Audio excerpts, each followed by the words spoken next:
Somewhere in the arm of a galaxy, a star holds itself still, not through stillness, but through balance.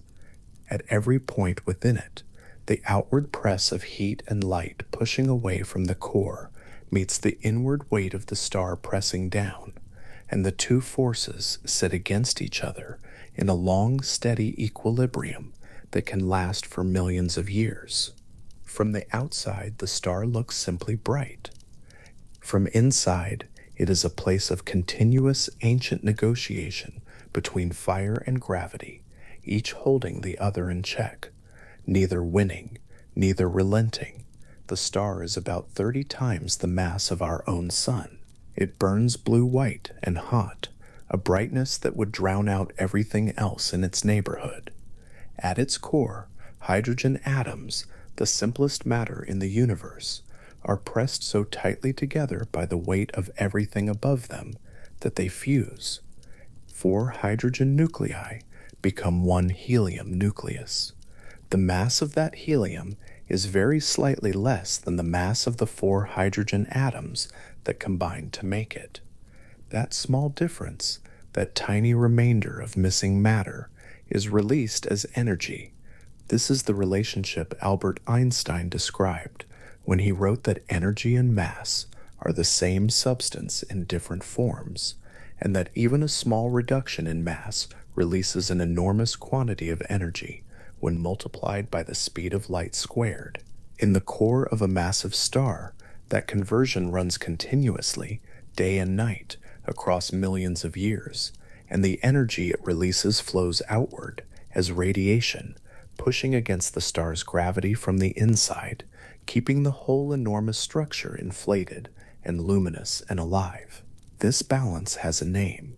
It is called hydrostatic equilibrium, and it is what a star is, more than anything else, not a ball of gas so much as a negotiation. The radiation wants to expand, the gravity wants to contract, and in the long, unhurried middle of a star's life, neither gets what it wants, and the star simply endures. A massive star on the main sequence burns with a kind of steady lavishness. It is not economical with its fuel.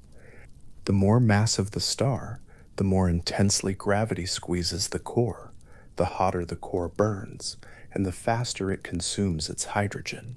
Where a star like our own sun might spend 10 billion years on the main sequence, a star 30 times as massive might spend only 5 or 6 million. That is a long time by any ordinary reckoning, but in the life of a galaxy, it is brief, a single season in a very long year. For those millions of years, the star burns at its surface temperature of 40 or 50,000 degrees, pouring ultraviolet light into the surrounding space, ionizing gas clouds across many light years, warming anything near enough to feel it. At the core, the hydrogen does not last forever. It cannot. There is only so much of it, and the fusion rate is relentless. Over those first millions of years, the core gradually converts its hydrogen supply into helium. The helium accumulates. The hydrogen shell around the core continues burning, but the core itself cools slightly as the energy source withdraws. Gravity responds. It is always responding. The core contracts a little under its own weight, and that contraction heats it again, not through fusion, but through compression, the same way a bicycle pump warms when the air is squeezed. The helium core grows denser and hotter until the temperature reaches the threshold at which helium itself can fuse. 3 helium nuclei combine to form 1 carbon nucleus. The star has found a new fuel and continues.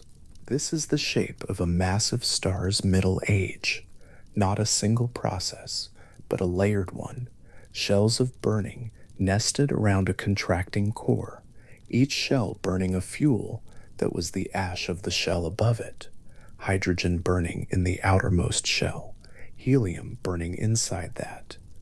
And below, further and further in, the heavier elements accumulating in a core that keeps compressing and heating to find each successive fuel. Carbon fuses to form neon and magnesium. Neon fuses to form oxygen. Oxygen fuses to form silicon and sulfur. Each step requires a higher temperature than the last. Each step runs faster than the last because the energy released per fusion reaction decreases, and the star must burn more quickly to maintain the pressure it needs. Hydrogen burning lasts millions of years. Helium burning lasts hundreds of thousands. Carbon burning lasts perhaps 1,000 years. Neon burning, a few years. Oxygen burning, months. The star has been growing larger and cooler at its surface throughout this process. The core contracts and heats. The outer envelope expands and cools. What was a blue-white star on the main sequence becomes, in its later stages, a red supergiant, a vast, distended sphere of cool, amber-red gas, luminous, not because of surface temperature, but because of sheer size. If a red supergiant of this kind were placed where the sun sits now, its surface would not stop at the orbit of Mercury, or Venus, or even Earth. Its surface would extend past Mars, past the asteroid belt, and in the most extreme cases, past the orbit of Jupiter. The outer layers of this star, the parts that look like a surface from the outside, are 1,000 solar radii away from the core. They are so extended and so tenuous that the gas there is thinner than the best vacuum that can be produced in a laboratory on Earth. But they are enormous. They fill the sky of any nearby world with a diffuse amber presence, a glow too spread out to cast hard shadows, cool enough at the surface to allow simple molecules to form in the outermost layers, while the interior still burns at hundreds of millions of degrees. Inside this enormous, slow-burning structure, the core is a different world entirely. It is small by stellar standards, perhaps the size of our Earth, a few thousand miles across, and it is extraordinarily dense, compressed by the weight of the stellar envelope above it into a sphere of iron and nickel that no longer participates in the energy economy of the star. That is the crucial fact. Iron and nickel sit at the peak of what is called the binding energy curve. Building lighter elements together releases energy. Splitting heavier ones releases energy. But iron and nickel are at the bottom of the valley, the point of maximum stability per nucleon, the configuration from which no energy can be extracted by either fusion or fission. The iron-nickel core at the center of a dying massive star is not a fuel reserve waiting to be used. It is the end of the road. It simply sits there, inert, accumulating, growing heavier as each surrounding shell adds its ash to the pile. Silicon burns last. The silicon burning phase is the final act of stellar nuclear chemistry, and it runs for only a matter of days. Against the backdrop of the millions of years that came before, the hydrogen burning phase spanning the star's entire youth, the helium phase spanning its long middle age, the successive shell burning stages running like a series of winding down clocks, the silicon phase is almost instantaneous. For a few days, the silicon shell just above the iron core undergoes photodisintegration and recombination reactions so rapid and so complex that the chemistry runs almost as a single simultaneous process, a cascade through 100 intermediate steps that produces, in the end, more iron and nickel. All of it rains down onto the core. While this final burning runs, the star above remains enormous and outwardly calm. The red supergiant's surface, hundreds of millions of miles from the core, has no way to know what is happening in the sphere the size of Earth at its center. The outer layers still glow. They still drift outward slowly, on stellar winds, shedding mass into the surrounding space. They still absorb the radiation coming up from below, still process it and re-emit it, still make the star visible across thousands of light years. None of this has changed. The silicon is burning in a region so small relative to the whole that it could sit inside the volume of the Earth with room to spare. The star does not feel it. The star does not feel anything. It simply continues, unaware that its center has gone silent. The iron core grows. As silicon burning adds to it, its mass increases, its gravity increases. The only thing preventing it from collapsing is a quantum mechanical pressure, the resistance of electrons to being pushed into the same state as one another, a property called electron degeneracy pressure. This pressure is not a function of temperature. It does not increase with heat the way ordinary gas pressure does. It has a limit, and that limit is known. At approximately 1.5 solar masses, electron degeneracy pressure runs out. The electrons can no longer hold the core open. And the iron core, which has spent the last phase of the star's life growing toward that limit, reaches it. What happens next takes less than a second. The core, roughly the size of the Earth, collapses. In the initial fraction of a second, as electron degeneracy pressure fails, the core falls inward at a significant fraction of the speed of light. The electrons are crushed into the protons. Each electron and proton combine to form a neutron, releasing a neutrino, and a vast flood of neutrinos pours outward through the collapsing star in a torrent carrying most of the energy of the collapse. The core, in falling, reaches densities that approach those found inside atomic nuclei. A teaspoon of material at these densities would weigh as much as a mountain range on Earth. It reaches a new stiffness, a new pressure, now from the resistance of neutrons to being compressed, a force called neutron degeneracy pressure, and the collapse halts. The core bounces. The outer layers, still falling inward, hit the rebounding core and produce a shock wave that travels outward through the infalling material. In many cases, that shock wave expels the stellar envelope, the outer layers of the star. The vast amber-red volume of cooled gas extending out to the orbit of Jupiter or beyond are blasted outward. The star explodes. What is left behind is the dense neutron star at the center, a sphere roughly 12 miles across, and a rapidly expanding cloud of gas and heavy elements spreading out into the surrounding space. The explosion is a core collapse supernova, and it is one of the most energetic events in the observable universe, but not always. The shock wave does not always win. In some stars, particularly the most massive progenitors, those that have built the largest and most massive iron cores, the shock wave stalls as it moves outward. It loses energy to the infalling material, to the continuing rain of heavy gas that has not yet stopped its inward motion. The neutrinos carry some of their energy back into the shock, and for a fraction of a second, the outcome is uncertain. The shock wave struggling outward while the star continues collapsing inward around it. And in some cases, the shock wave loses. The infalling material overwhelms it. Instead of the outer envelope being expelled, it simply continues falling. The star, rather than exploding, collapses silently inward on itself. This is called a failed supernova.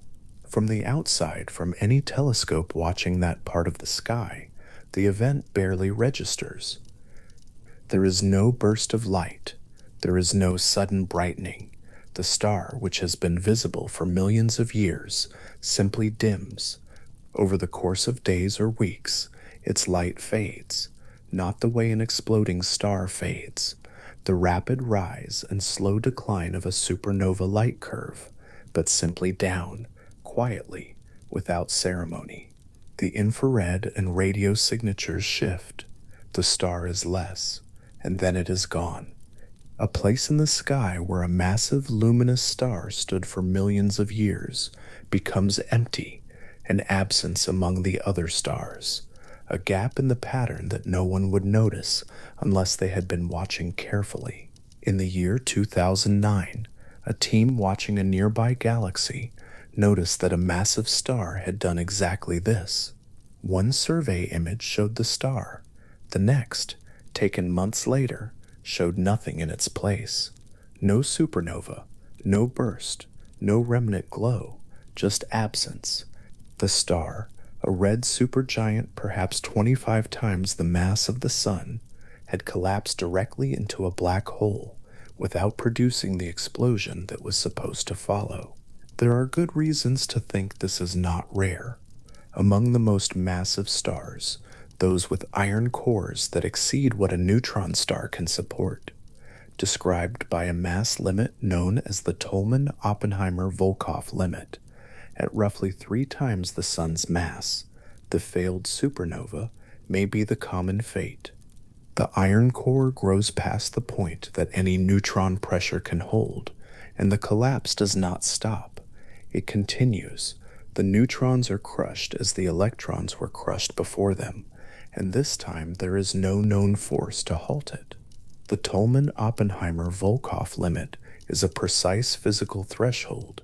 It describes the maximum mass that the pressure of neutrons packed together can support against gravity. Below that mass, a neutron star holds a dense, spinning sphere of neutronium, extraordinarily compressed but stable, able to endure for billions of years. Above it, gravity wins completely, and gravity, given a mass it cannot support, does not stop. There is no known mechanism, no pressure, no quantum force in any well-tested theory of matter that can halt a gravitational collapse once the neutron star limit is exceeded. The collapse continues. It continues without end.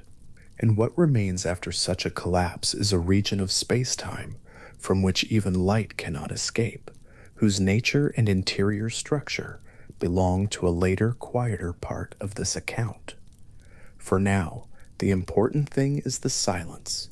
A massive star holds itself in equilibrium for millions of years. It burns hydrogen to helium, helium to carbon, carbon through the heavier elements, shell by shell, moving inward toward the iron core, each stage faster and hotter than the last, until the silicon phase runs for its final few days, and the iron-nickel core reaches a mass the star can no longer support. In less than a second, the core collapses to a sphere 30 kilometers across, smaller than a modest city, and either expels its outer layers or does not. When it does not, when the most massive stars simply swallow themselves, the light goes out without announcement. The star dims, it disappears. This is the first quiet. It is the silence before the physics that follows, the physics of what remains, the geometry of what forms in the space where the star was, the strange mathematics that describes a boundary from which nothing returns. But that belongs to the physics itself, and the physics is patient, and the physics can wait. Right now, the sky where the star was is still. The gas it shed over millions of years of stellar wind still drifts outward, moving so slowly it would take thousands of years to reach another star. The light from the distant galaxy that held the star still travels toward us across the dark, carrying the image of a place where a massive star used to stand.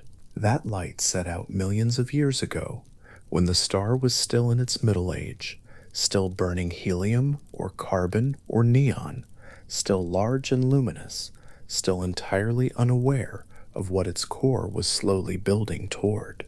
The light carries no information about what happened later. It is the star in its fullness, still alive, still pressing outward against its own weight, still holding itself in balance. That light is still traveling. By the time it reaches any eye willing to receive it, the star it describes has already been gone for millions of years. The sky does not mourn its absences. Other stars burn in the same field of view. Other supergiants extend their amber-red atmospheres into the surrounding space, still burning silicon in their cores, still hours or days from the moment their own iron-nickel centers reach the limit gravity cannot ignore. The galaxy holds hundreds of billions of stars, and among them, at any given moment, some small number are in their final phase, burning silicon for the last time, accumulating iron at the center of an enormous, unsuspecting body of gas, approaching in silence the threshold that will end them. They do not know. Stars do not know things. They simply burn and balance and burn and balance and burn. And then, when the iron is enough, they stop. The balance fails in less than a second. The thing that took millions of years to build, the equilibrium, the negotiation between fire and gravity, the outward pressure holding the inward weight at bay, dissolves in a duration so short it has no ordinary name in human experience. A second is already brief. A fraction of a second is shorter than thought. In that time, the core falls. It hits the neutron pressure. If the mass allows it, it bounces and the star explodes. If the mass does not allow it, the collapse continues and the star goes dark. In the second case, the quiet case, the failed supernova, there is no outward explosion, no expanding shell of hot gas, no visible signal that anything has happened at all. The star does not announce its end. It makes no light. It does not disturb the gas immediately around it in any dramatic way. The outer envelope, which was falling inward when the shock wave failed, continues falling. It crosses the threshold. It disappears. And what is left in the space where a massive star stood for millions of years is nothing that any surrounding star or gas cloud or planet or observer would recognize as anything at all. It is a region of ordinary seeming space that has become, in the passage of less than a second, a different kind of thing entirely. But from a distance, from the vantage point of any telescope in any neighboring galaxy, the sky simply shows a faint, empty place where a light used to be. The other stars continue on. The gas clouds continue drifting. The galaxy rotates, slowly, as it has for billions of years.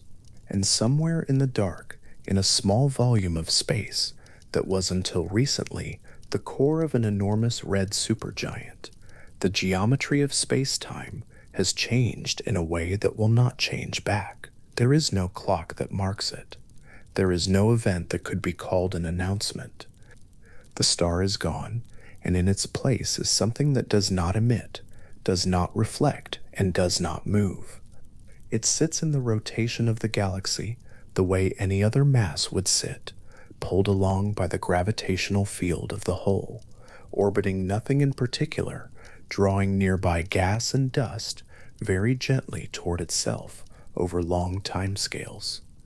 To the galaxy, it is a mass, that is all. The galaxy does not distinguish between the mass of a star and the mass of whatever a star becomes. Gravity never stops keeping accounts. Every hydrogen atom that fused in the core of that star 10 million years ago was counted. Every helium nucleus that settled onto the growing core, every carbon shell, every neon layer, every silicone reaction, all of it was accumulating toward a single slow outcome that gravity had been building toward from the moment the star formed.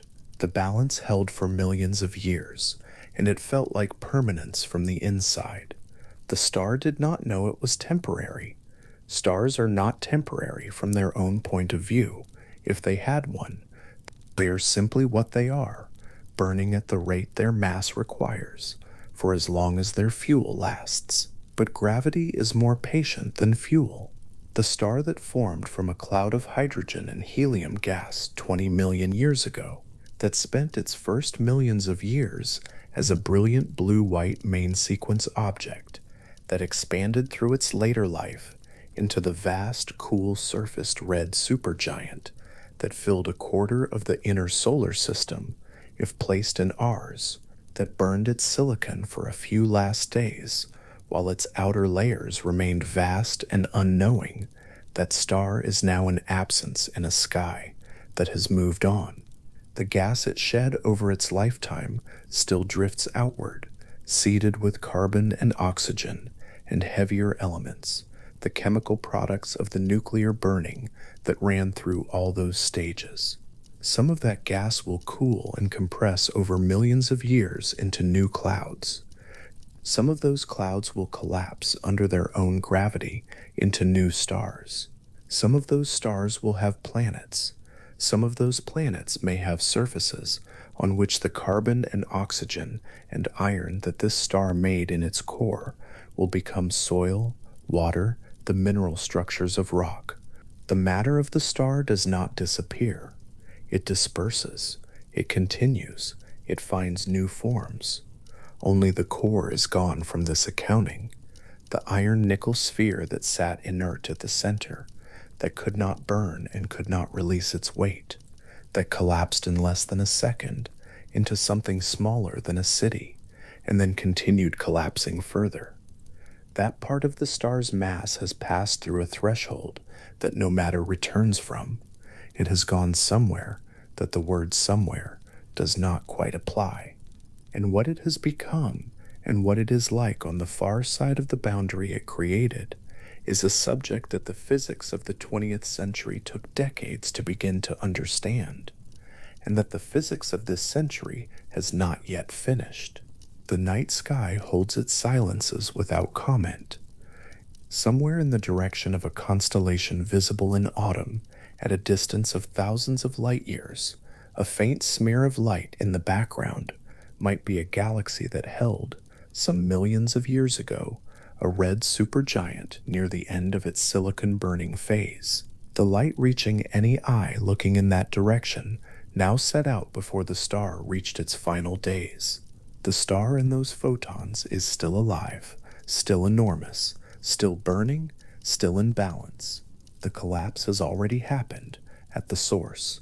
The star is already gone, but the light that remembers it still travels, and will travel for millions of years more, crossing the cold, quiet dark between galaxies.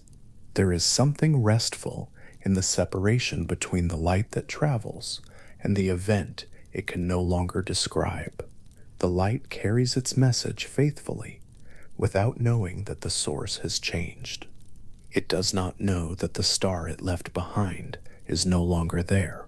It simply moves outward, as light always does, at the one speed light is permitted, through a universe that is mostly empty, and mostly dark, and mostly very, very old. A star once stood in that darkness. It held itself in equilibrium for as long as it could. It built, layer by patient layer, the elements that later stars and later worlds would need. And when the iron was enough, and the silicon was gone, and the core reached the weight that gravity cannot ignore, it let go. Without violence, without announcement, without a brightness that any eye could see, it let go, it dimmed, it faded, and the place where it had burned for millions of years fell silent, and the galaxy moved on, and the slow, patient dark closed in around the absence it left behind. The dark holds many such absences. It always has. The sky has been losing stars since before there were eyes to watch it, and it will go on losing them long after any particular moment of watching. Each one that goes in fire or in silence leaves its matter behind to become something, and leaves its mass behind to curve the space around it in its new form, and leaves its light behind, still traveling, still carrying the image of a living thing, long after the living thing itself has ended. That light is still out there. It will be out there for a long time yet, moving through the dark between galaxies, in no particular hurry, carrying the glow of a red supergiant that no longer exists, on a journey that will outlast the civilization that might one day receive it, and across a distance so large that the word distance begins to feel like it belongs to a different kind of mathematics. The light moves, the source is gone, and in the space where the source was, Something new has settled, patient and dark and permanent. Gravity waits in that space as it has always waited, and the sky above everything continues, turning slowly, holding its distances, keeping the cold dark between its points of light, exactly as cold and exactly as dark as it has been for longer than any star, now burning, can remember. In the winter of 1916, a German physicist sat somewhere cold and far from home and wrote down a number. The war was still moving across the earth around him. The calculation he had made was short, a single exact solution to a set of equations so new that the ink on their first publication was barely dry. The number he arrived at was 3 kilometers. 3 kilometers, the radius to which the entire mass of the sun would need to be compressed before the geometry of space around it changed forever, before light itself could no longer pull away. Carl Schwarzschild did not live to see what that number would come to mean. He died months after sending his solution to Albert Einstein, who described it as beautiful and precise. The calculation itself was quiet, clean, a handful of symbols on paper, but embedded in those symbols was a boundary, a threshold written in the grammar of spacetime that would eventually be found at the centers of galaxies, at the ends of massive stars, and woven through the structure of the universe at scales Schwarzschild could not have imagined from wherever he sat, in whatever cold light he worked by. That winter, 3 kilometers. Smaller than most cities, smaller than the distance from one end of a town to the other. The sun, with its weight of nearly 2 billion trillion kilograms, its surface a constant slow boil of plasma at thousands of degrees, its corona streaming outward in every direction as charged particles across the whole breadth of the solar system. All of that mass pressed into a sphere 3 kilometers across. What that compression would mean is the subject of one of the most precise and extraordinary theories ever written, and the place to begin is not with the black hole itself, but with the nature of the space that holds it. Gravity, in the picture that held before Einstein, was a force, something that reached across empty space from one mass to another and pulled. Isaac Newton described it with great precision, and for more than 2 centuries that description was enough. It predicted the orbits of planets, the fall of objects, the tides. But it left one thing unexplained. How did the force get from one place to another across the emptiness between them? Through what medium did it reach? Einstein's answer, published in 1915 after 10 years of effort, did not answer that question by filling in the medium. It dissolved the question entirely. In the general theory of relativity, gravity is not a force at all. It is the shape of space and time. Matter does not reach across a void to pull on other matter. What matter does is change the geometry of the 4-dimensional fabric, the continuous, smooth, interwoven structure of space and time together, and other objects move through that changed geometry, following the paths that the geometry prescribes. What looks like pulling is really falling. What looks like a force is really a curve. On ordinary scales, the curvature is gentle. Near a planet, space bends slightly, and objects follow paths that in 3 dimensions trace the familiar arcs of orbits and falling trajectories. Near a star, the curvature is a little deeper. Light itself bends when it passes close enough, a fact confirmed by observation during a solar eclipse in 1919, when stars near the sun's edge appeared slightly displaced from their true positions, shifted by exactly the angle the theory predicted. The geometry was real, the fabric could be measured. What Schwarzschild had found was the geometry around a perfectly spherical, non-rotating mass, the simplest possible case. His solution described, with precision, how deeply space curved at every distance from the center of such an object, and what it predicted at that particular distance. The 3-kilometer threshold for the Sun was a curvature so extreme that the geometry itself closed off. Not the material collapsed inward, not a physical wall raised up. The geometry closed in the way that a drain in a curved surface closes off the routes available to anything approaching it. At that boundary, all paths that physics allowed led inward, none led out. That boundary has a name. It is called the event horizon, and it is one of the most consequential concepts in all of modern science, not because of what it blocks, but because of what that blockage means in a universe built on the geometry of spacetime rather than the mechanics of force. At every point outside the event horizon, an object can, in principle, redirect its path. With enough speed and the right trajectory, it can move away from the black hole rather than toward it. The closer it gets, the more speed that escape requires. The geometry grows steeper. The paths available to anything moving at less than the speed of light narrow progressively.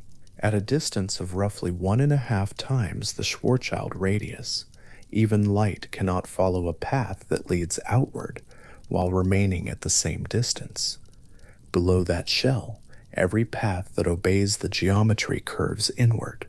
And at the event horizon itself, the escape velocity, the minimum speed required to travel outward and reach open space, equals the speed of light exactly. Light is the fastest thing in the universe. Nothing moves faster. So at the horizon, nothing can escape. Not a signal, not a particle, not any physical influence of any kind. The horizon is not a wall, but a geometrical fact, a surface in spacetime, from which no future-directed path reaches the outside. Everything that crosses it has, in the precise language of the theory, entered a region of spacetime whose entire future converges on the center. This is not a boundary like a cliff edge or a locked door. A cliff edge can be approached from below and viewed from either side. The event horizon can only be crossed from outside to inside, and from inside, the outside cannot be reached, cannot be signaled, cannot be communicated with in any way. It is an absolute informational threshold.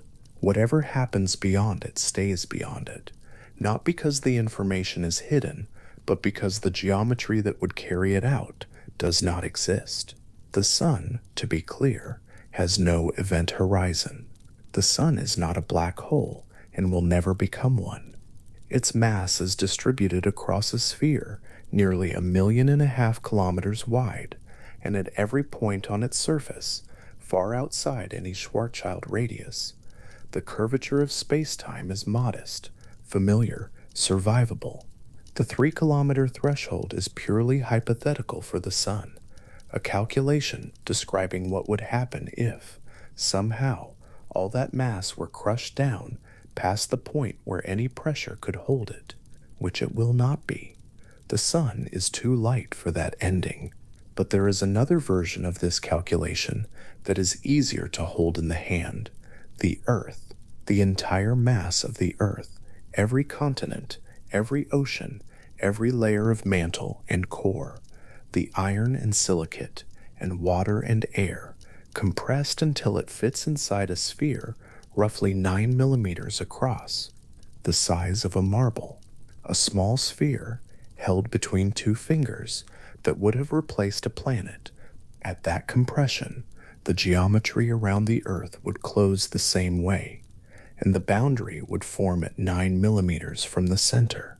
Everything outside that boundary could still leave. Everything inside could not. 9 millimeters. The Earth made small enough to sit in a palm.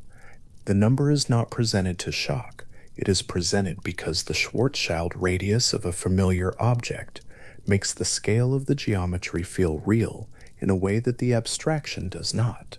The same formula applies everywhere. Every mass has a Schwarzschild radius. For ordinary objects, including the Earth and the Sun, That radius is buried deep inside the object itself, unreachable, irrelevant.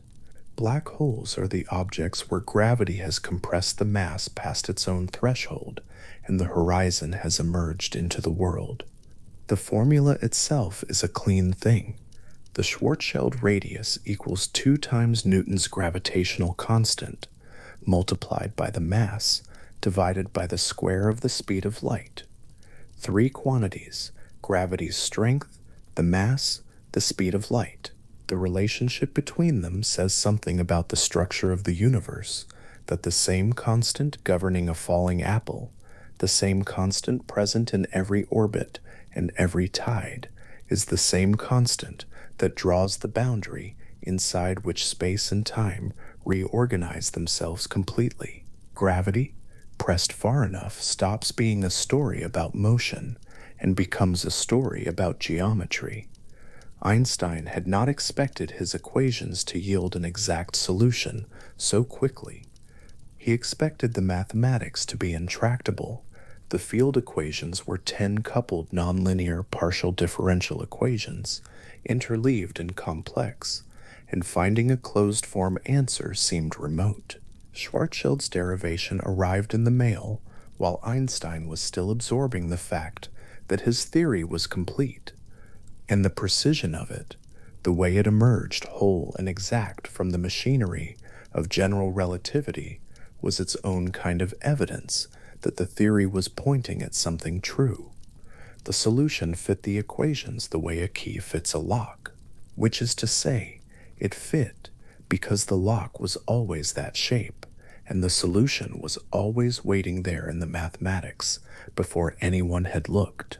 Now consider what the geometry does to time, not space alone. Time.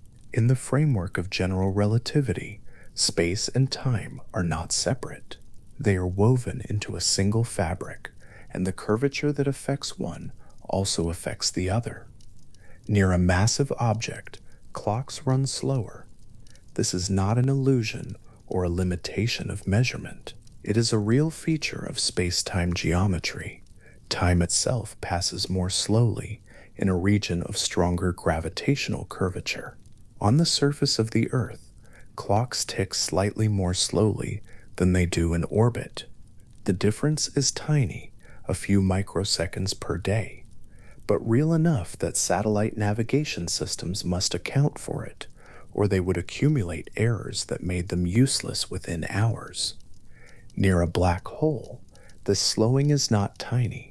It deepens smoothly and continuously as the horizon approaches, following the same geometry that curves space.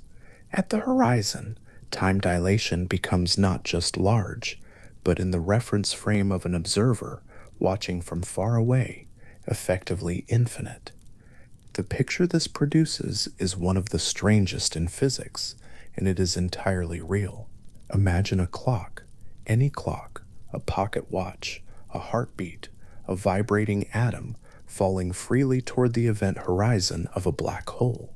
From far away, the clock's ticking can be watched. As it falls, the ticks come more slowly. Each tick, measured by a distant observer, takes longer than the last. The interval between each tick stretches, not because the clock is physically slowing in any mechanical sense, but because the geometry of time in that region has stretched the duration. Light leaving the clock after each tick takes longer to climb out of the deepening gravitational well, and it arrives blue-shifted, then redder still, its wavelength stretched by the time it covers the distance to the watcher. Approaching the horizon, the clock's ticks become so widely spaced that the distant observer would have to wait longer and longer between each one. The clock appears to slow, then slow further. Then the interval between ticks lengthens towards something that in the limit never completes. The clock, watched from outside, never quite reaches the horizon. It appears to hang there, frozen, each tick taking infinite time to arrive, as the light carrying its image reddens and fades and dims, growing dimmer with each tick until the light is too faint and too stretched to be detected at all. The infalling observer does not experience this. From inside the falling frame, time passes normally. The clock ticks, the horizon approaches, the crossing happens in finite time, at a finite moment. From inside, there is no special experience at the crossing, no wall, no flash, no announcement. The geometry outside changes, the paths available ahead all converge toward the center, but the crossing itself is smooth for anyone on the inside of it. This is one of the places where the strangeness of the theory becomes most apparent. Two observers, watching the same event, reach irreconcilable accounts. From outside, the infalling object never fully crosses. From inside, it does, and continues. Neither account is wrong. Both are descriptions of the same geometry from different frames of reference, and the geometry is such that the two frames cannot compare notes once the horizon is passed. The outside observer waits, watching light grow dimmer and redder until nothing arrives at all. The infalling observer continues. Both things are true simultaneously in a universe where time is not a single river flowing at the same rate for everyone, but a geometry that warps around mass. This is the world that Schwarzschild's number opened. 3 kilometers for the sun, 9 millimeters for the earth. Simple figures, arrived at by a formula that fits on a line, produced by a theory of such internal consistency and predictive precision that it has passed every observational test put to it in more than a century. And what those numbers describe, what the formula gives exact form to, is not a dramatic invention, but a direct reading of the geometry of reality. General relativity is at its foundation a theory of gravity, but it is also a theory about the nature of time, the structure of space, the behavior of light, and the geometry that ties all of these together into a single four-dimensional fabric. Near ordinary masses, the geometry is mild, and the departures from Newtonian mechanics are small. Near the threshold of a black hole, the geometry is extreme, and the departures are total. These are not two different theories for two different regimes. They are one theory, and it works across the full range, from a marble falling to the floor of a room, to the boundary of a region of space from which not even light can leave. The event horizon sits at the center of all of this, not a surface that glows or hums or catches light, not a wall that would announce itself to anything approaching. In empty space, far from any other matter, a passing object would cross it without sensation, without announcement, without any local signal that the threshold had been reached. The horizon is a property of the global geometry, a surface defined by the relationship between distant spacetime and the mass inside, not by any local force or field at the boundary itself. It is quiet. It is precise. It is absolute. Outside the horizon, the curvature of spacetime bends paths. Light from distant stars curves as it passes close, the background of the sky appearing distorted into arcs and rings around the black hole's silhouette. This lensing is not a trick of the medium, but a faithful trace of geometry. The light follows the straightest path available in a curved space, and that straightest path bends. Sufficiently close to the black hole, a ring of distorted light would appear. The ghosts of stars that lie behind the object, their light bent around both sides and appearing as a circle of smeared, stretched illumination encircling the dark. This ring is not merely a visual effect. It is the shadow cast by the geometry itself, the silhouette of the event horizon mapped outward by the gravitational bending of every photon passing through the region, now the center. Deep inside the event horizon, general relativity's equations point toward a place where the curvature of spacetime does not merely increase, but diverges. where the mathematical quantities that describe the geometry grow without bound. The density predicted at the very center, in the simplest non-rotating solution, becomes infinite. The curvature becomes infinite. These are not physical quantities any theory can currently describe or measure. They are the places where the equations stop giving finite answers, where the machinery of general relativity breaks down and announces its own incompleteness. This is called a singularity. Most physicists do not believe the singularity is a real feature of the universe. What they believe, or what the best current thinking suggests, is that the singularity is a signal, a place where a theory that does not account for quantum mechanics has been pushed past its own domain of validity. At the densities and length scales predicted near the center of a black hole, quantum effects, effects that govern the behavior of matter and energy at the smallest scales, can no longer be ignored. General relativity and quantum mechanics are the two foundational theories of modern physics, and they are incompatible at the deepest level.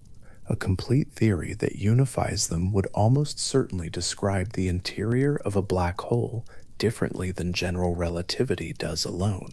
What it would say there, no one yet knows. The singularity is not something to carry to sleep as a weight.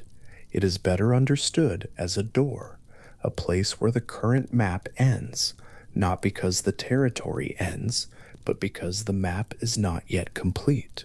Every great theory in physics has had this quality, a region of high confidence, precise and tested, and at its edge, a door that opens onto something not yet fully described. The singularity of a black hole is that door, standing at the deepest center of the most extreme object the universe produces, politely indicating that more remains to be understood. Outside that center, and outside the event horizon, the theory is complete and confident.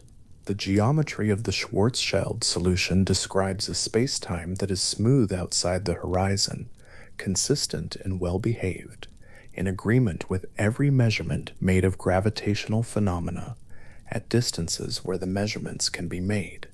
The mathematics does not falter. The predictions do not blur. The theory works with extraordinary precision everywhere it can be tested, and it predicts with the same precision what lies beyond the reach of any direct test. There is something settling in that. The precision is not a claim of completeness. The theory does not say, and therefore everything is understood. It says, within this domain, within this geometry, the numbers are as follows, and they are exact. Schwarzschild's solution is exact, not an approximation, not a simplified model, an exact result, valid wherever general relativity holds, which is everywhere outside the deep interior of a black hole. The 3-kilometer radius for the Sun, the 9-millimeter radius for the Earth. These are not estimates. They follow directly from the structure of the theory, and the theory has been tested in every way available to physics over more than 100 years. That the theory was complete enough, precise enough, and structurally consistent enough to yield an exact solution within weeks of publication, that a physicist in wartime, working in conditions that can only be imagined from here, derived from first principles the size of a boundary that would later be found at the center of galaxies, is one of those moments in the history of human thought that the passage of time does not diminish. It was not showmanship or ambition. It was the quiet application of a new grammar to a new world, and the grammar worked. The event horizon exists, not as a hypothesis, not as a mathematical curiosity, but as a feature of the universe present wherever matter has collapsed past its Schwarzschild radius, holding its geometry in permanent stillness, bending the paths of everything that passes near. The light from a star curving around it, stretched and reddened by the climb. The clock that, watched from outside, seems never quite to arrive. the boundary that nothing crosses outward, the geometry that, in the very deepest region, the current theory cannot yet describe, and that honesty is its own kind of quiet confidence. From far away, the event horizon of a black hole has no glow, no edge that catches light, no surface that radiates or reflects.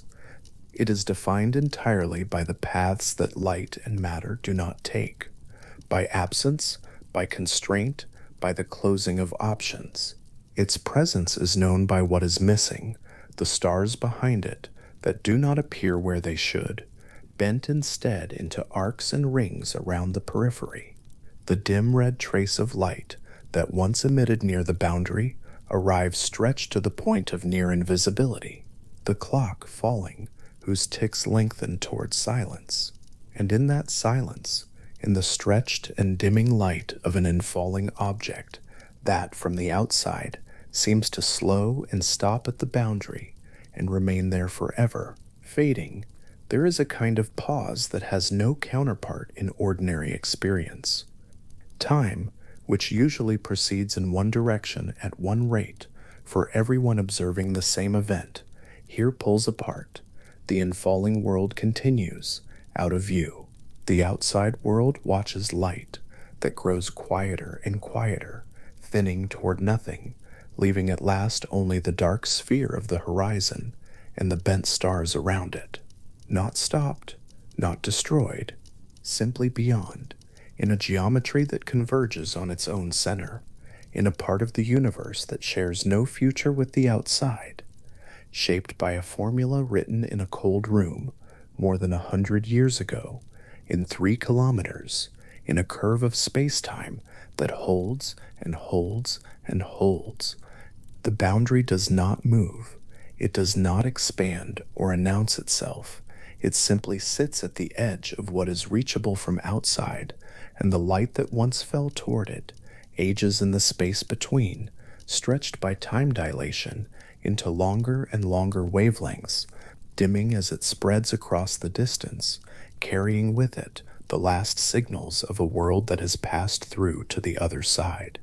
A clock, a heartbeat, a photon, each one receding in apparent time, frozen at the edge of what can be known from here, while the geometry around it quietly, unhurriedly continues. Scattered through the inner reaches of our galaxy, at distances of thousands of light years, there are dark things drifting among the stars. They have no surface to catch the light. They have no glow, no warmth, no visible edge. Some of them are the remnants of stars that burned for millions of years and then collapsed in a single convulsive moment, leaving behind only the geometry of the space they warped so severely that nothing moving at any speed could climb back out.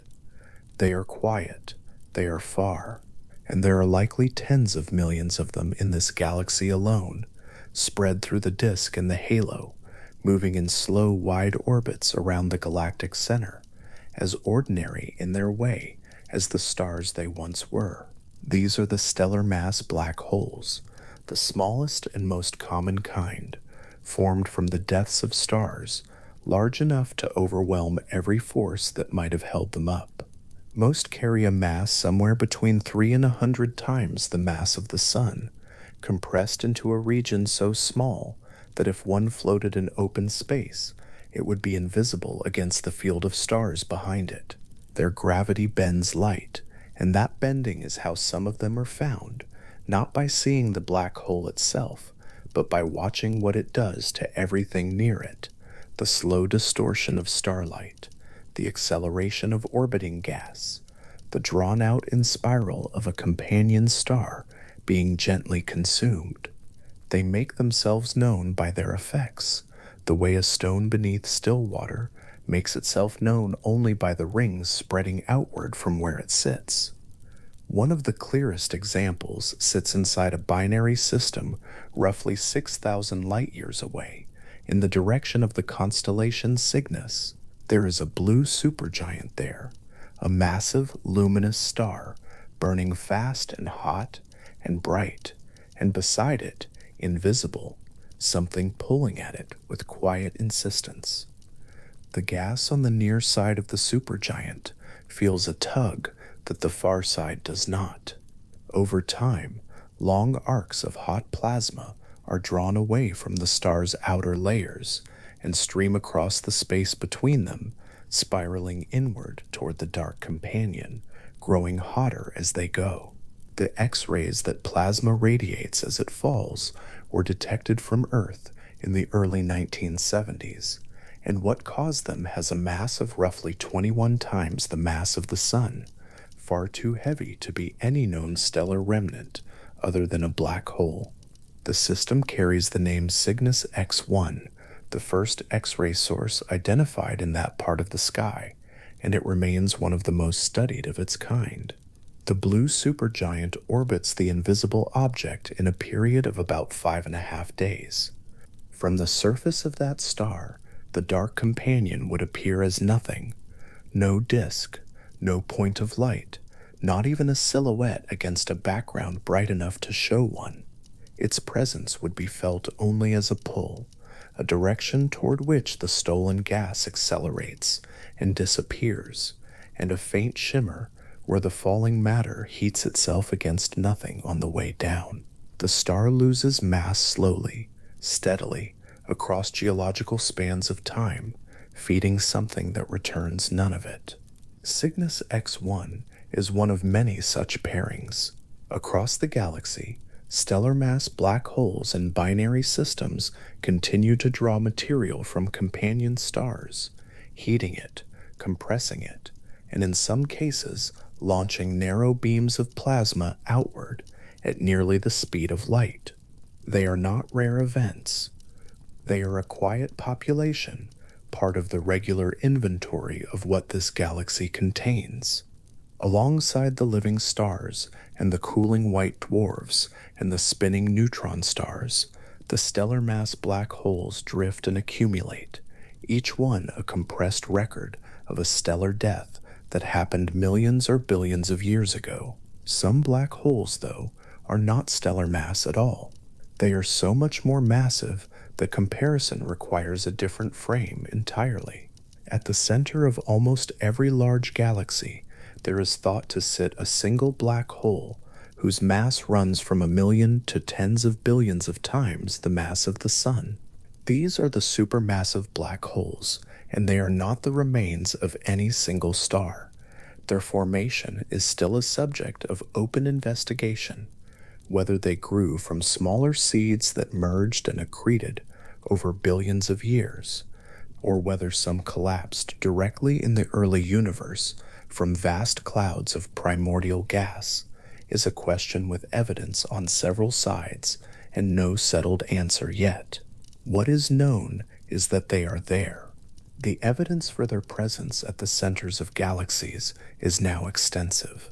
Stellar orbits that only an enormous, concentrated mass can explain, gas clouds moving at speeds that require a gravitational anchor far beyond what any collection of ordinary stars could provide, and in one, now famous case, a direct image. The supermassive black hole at the center of a galaxy called Messier 87 sits 55 million light-years away. Its mass is around 6.5 billion times the mass of the Sun.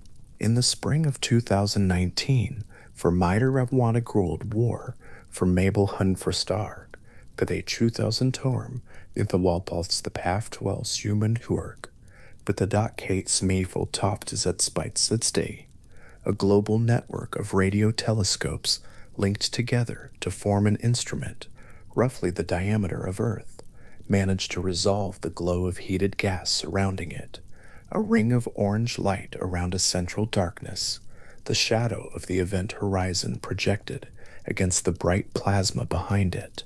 It was the first direct image of a black hole silhouette ever produced, and it showed something roughly in line with what the mathematics had always predicted: a dark circle, the apparent boundary within which light could no longer escape, surrounded by the dim remnant glow of everything orbiting just outside. 6.5 billion solar masses pressed to a single point, The event horizon of such an object stretches roughly 40 billion kilometers across, a boundary so wide that set at the center of our solar system, it would extend far beyond the orbit of Neptune and consume the entire planetary system without difficulty. Yet the average density inside that horizon is in a sense not extreme at all.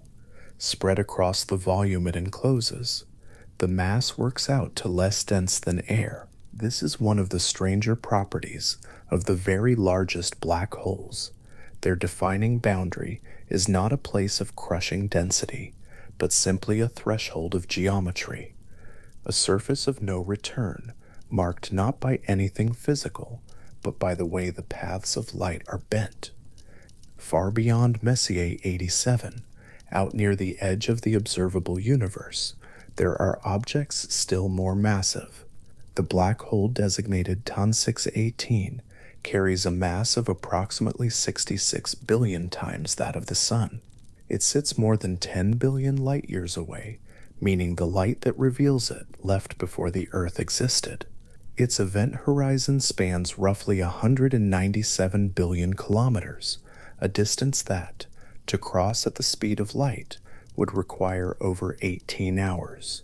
It is the most massive confirmed black hole known, and it sits at the center of a quasar, a phase of intense accretion in which infalling matter releases so much energy that the surrounding region outshines everything else in the galaxy by a vast margin.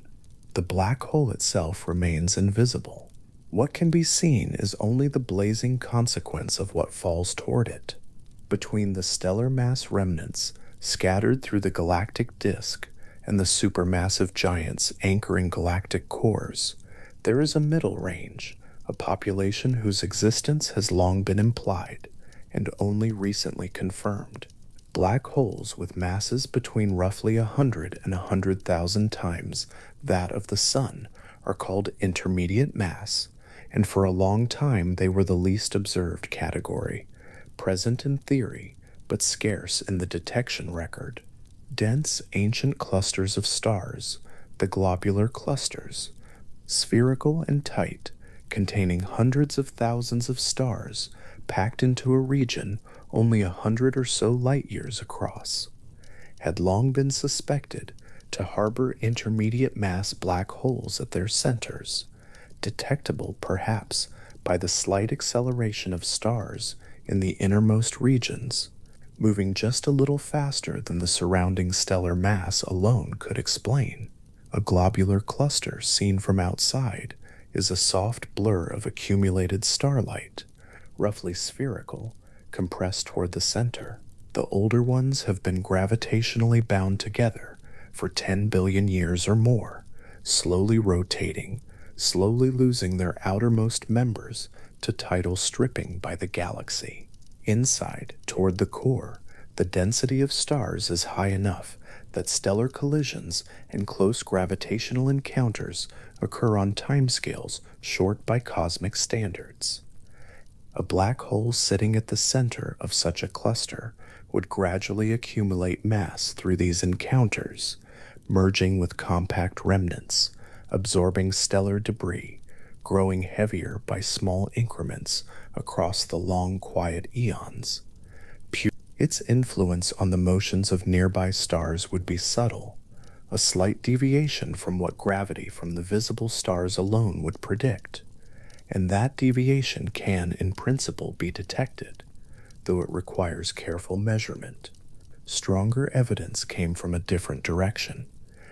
In the spring of 2019, gravitational wave detectors on Earth registered a signal from the merger of two black holes, one carrying roughly 85 solar masses and one roughly 66. The result of their merger was a black hole of approximately 142 solar masses, solidly within the intermediate mass range, and the first confirmed object in that class produced by direct observation. The signal lasted a fraction of a second. The merger itself took far less time than that. Two black holes that had circled each other for an unknown duration losing energy in slow spirals of gravitational radiation, finally closed the distance between them in a collision that released, in its final instance, more power than the combined light of all the stars in the observable universe, and left behind a single object in the intermediate mass range that had not until that moment been confirmed to exist. The black holes that instruments like these detect are not visible. They emit no light. They are known entirely through the ripples they send through spacetime as they accelerate, and through those ripples a great deal can be read: mass, spin, distance, the rate of inspiral. But the black holes themselves remain as invisible as ever, their presence reconstructed entirely from the geometry of what they leave behind in space. There is a still older and stranger class to consider. In the very early universe, within the first fraction of a second after the initial expansion, the plasma that filled all of space was dense and hot, and not perfectly uniform. Small regions of slightly higher density were present everywhere, fluctuations in the primordial field. In most places, these fluctuations were too slight to matter. They would eventually seed the formation of galaxies, but in the short term, they simply drifted and dispersed. In some places, though, the density contrast was large enough that gravity won before expansion could spread the excess away. Those regions collapsed, not into stars, because there were no stars yet, no nuclear burning, no light, but directly into black holes, through nothing more than the pressure of their own concentrated mass. These hypothetical objects are called primordial black holes, and they were proposed in the 1970s as a possible product of the earliest moments of cosmic time. Because they would have formed before any stars existed, they would have no connection to stellar evolution. Their mass would depend entirely on the scale of the density fluctuations from which they formed, and that scale could in principle span an enormous range, from objects barely more massive than a typical asteroid all the way up to thousands of solar masses. If they formed, they would have been embedded in the cooling, expanding plasma of the early universe, drifting through it without interacting much, subject to no force but gravity, and surviving largely intact through the billions of years that followed.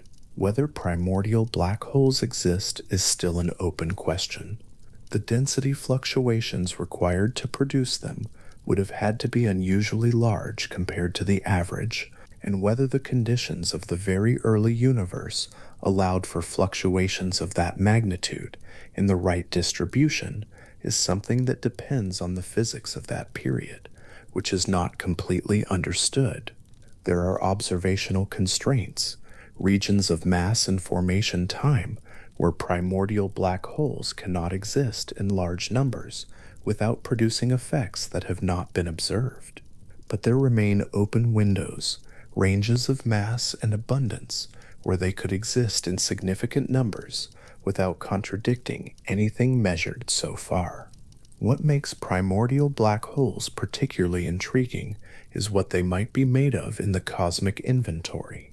Dark matter, the substance whose gravitational influence shapes galaxies and the large-scale structure of the universe, but which emits and absorbs no light, has no confirmed identity.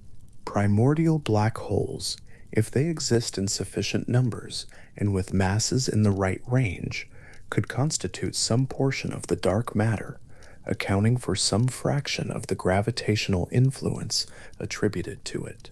They would be invisible in the ordinary sense, detectable only through gravitational lensing of background light, or through mergers detectable as gravitational waves, and their presence would leave no chemical signature, no electromagnetic emission, no trail.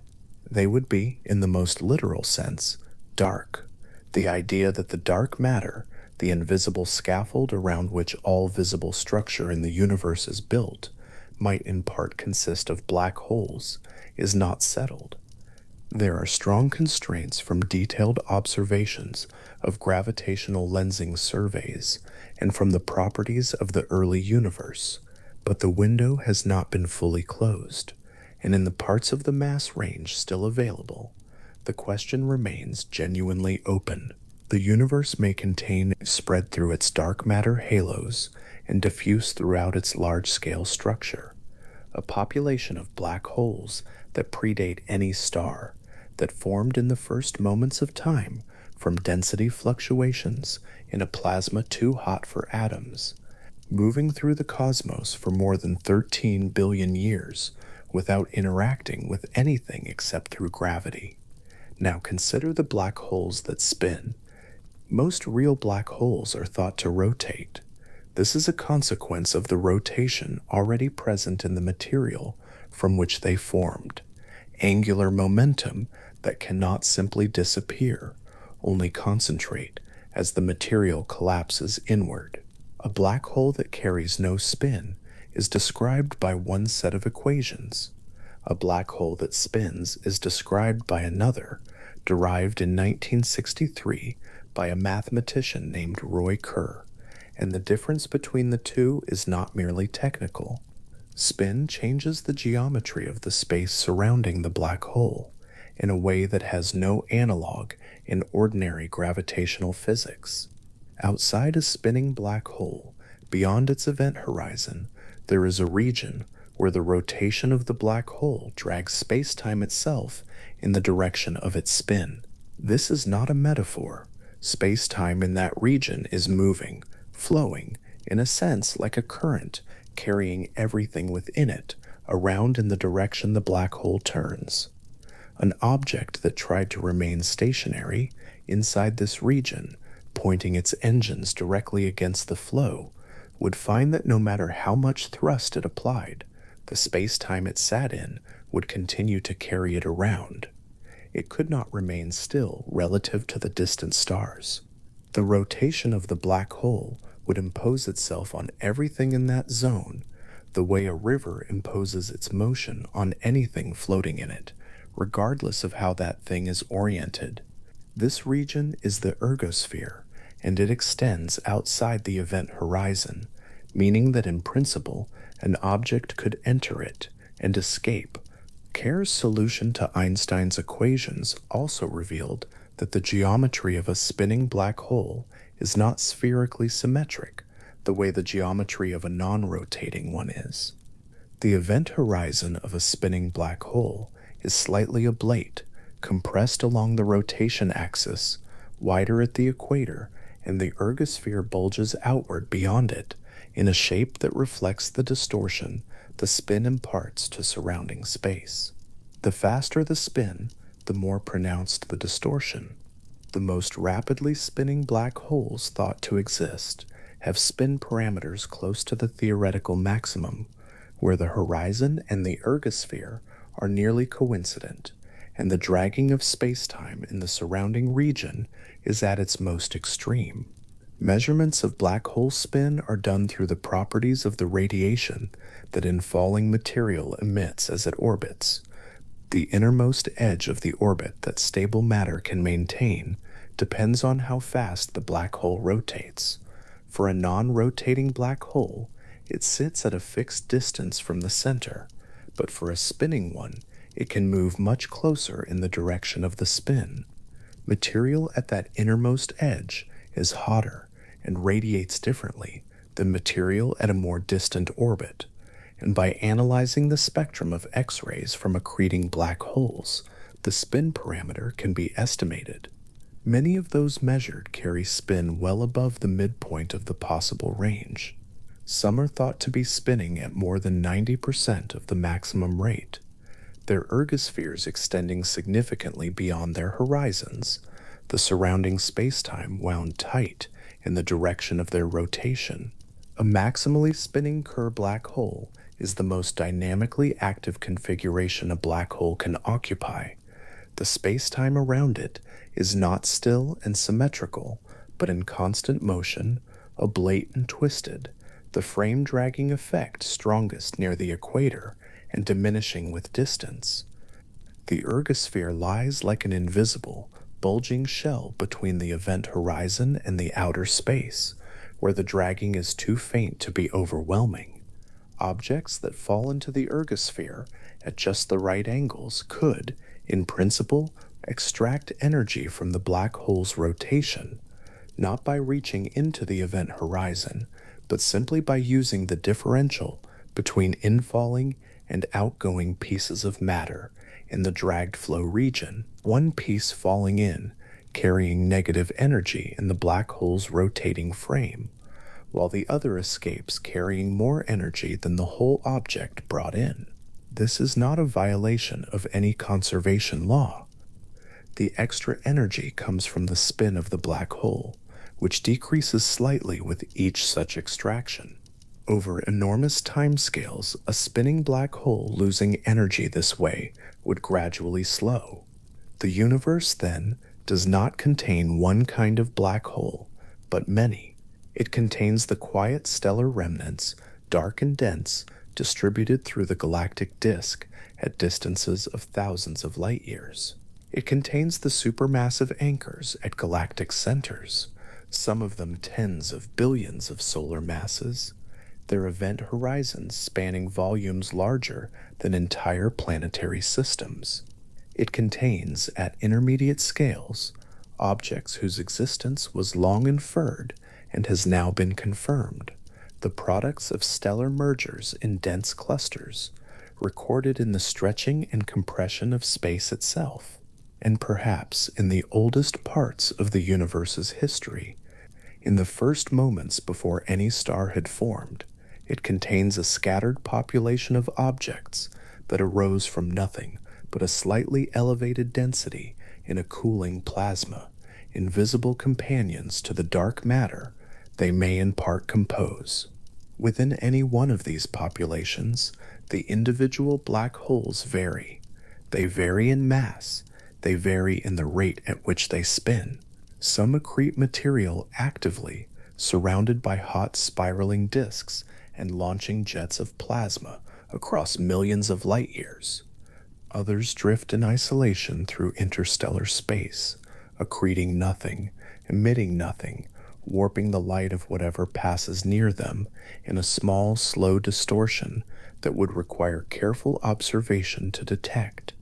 Some pair with companion stars and slowly consume them over millions of years. Some have already consumed their companions entirely and orbit now in empty space, their companions remaining mass absorbed, the binary reduced to a single dark remnant, moving through the galaxy in the same path the pair once traced together. The variety is not exceptional, not a special circumstance of an extraordinary cosmos. It is simply what the universe produces when enough mass concentrates in a small enough space, and the forces that might have held it apart are no longer sufficient. Gravity, given time and sufficient material, makes these things, not always, not inevitably, from every mass of gas and every star, but often enough, and in enough different ways, that the galaxy is threaded through with dark remnants at every scale, from the stellar to the cosmic. A globular cluster drifts through the outer reaches of the Milky Way on a long elliptical orbit, making a slow passage through the galactic disk once every few 100 million years. It is ancient.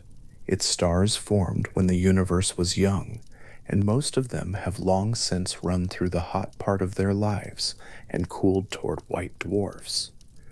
At the cluster's center, the stars are packed closely, their orbits crossing and recrossing across the long eons, and at the very core of that density, something sits that the star's motions imply, but the light cannot show. The innermost stars move a little too fast. Their orbits curve a little too tightly. Some concentrated mass is there.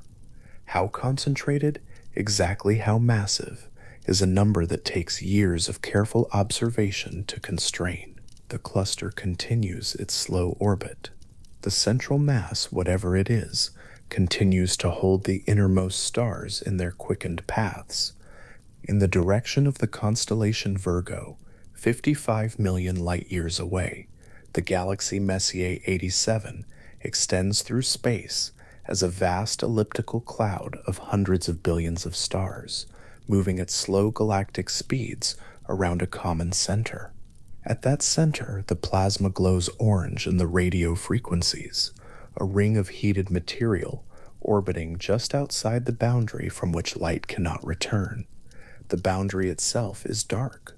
Everything that fell past it in the millions of years of the galaxy's active life, gas, dust, the remnants of stars drawn too close, electromagnetic radiation of every wavelength, is simply gone from the observable universe. Not gone in the sense of destroyed or absent, but gone from the portion of the universe from which information can reach the outside. Behind that boundary, the geometry of space continues in ways that physics can describe in some approximation, and has not yet fully resolved. At still greater distances, near the far edge of what telescopes can reach, quasars burn with the light of infalling matter. They're supermassive black holes surrounded by the most luminous sustained phenomena the universe produces. The black hole called TON 618 sits behind 10 billion years of look-back time, meaning the universe was less than 4 billion years old when the light now reaching Earth left the region around it. That light is old. The star that would become the sun did not exist when it departed. The Earth did not exist. The black hole, by contrast, was already enormous, already among the most massive objects of its kind, sitting at the center of its quasar, pulling in gas at rates that would require a significant fraction of the mass of the sun to fall inward every year, and converting a portion of that mass into radiation that outshone the combined light of billions of surrounding stars. All of these things, the dark stellar remnants in the galactic disk, the ancient cluster core, the orange ring of Messier 87, the distant blaze of the quasar, are the same kind of object at different scales and in different circumstances. Each is a region of space from which the escape velocity exceeds the speed of light. Each curves the spacetime around it in proportion to its mass. Each, if it spins, drags that spacetime in the direction of its rotation. The physics is the same from the 30-kilometer remnant of a collapsed star to the event horizon of TON 618, spanning hundreds of billions of kilometers. The numbers differ enormously. The geometry is the same. There is something almost formal in this uniformity. The way the universe applies the same rules across such an extreme range of scales, producing objects that differ by factors of tens of billions in mass, but share the same essential character. No surface, no glow. A boundary defined not by any material threshold, but by the behavior of light, and surrounding each one at a distance that depends on the spin, a region where space-time itself participates in the rotation, where the fabric of the four-dimensional geometry that governs all motion is no longer still but turning, vast and slow, in step with the object at its center.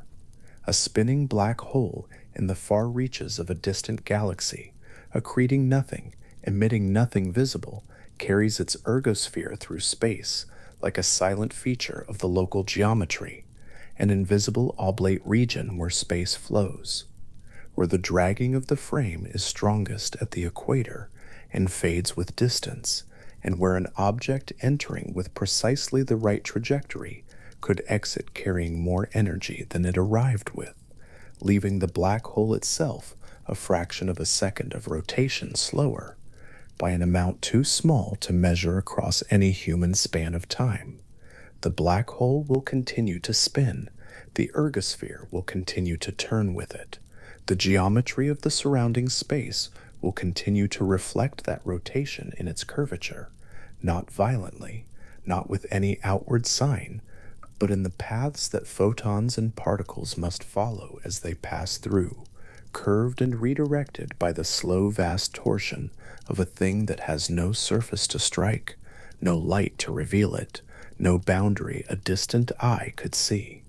And in the dark between the stars, among the ancient remnants of this galaxy's long stellar history, the black holes that formed from collapsed stars drift in their slow, wide orbits, each one a compressed record of a stellar death, each one bending the light that passes near it in a small, quiet arc, each one carrying in its spin the memory of the rotation of the star that became it, unwinding across timescales longer than the galaxy's present age, in a silence so complete and a darkness so total that only the geometry of space itself marks where they are. Far from any star, in the long dark between one galaxy and the next, a region of space is doing something that cannot be seen from the outside. The geometry of that region is not like the geometry of open space. It does not simply extend in smooth, even directions from a center.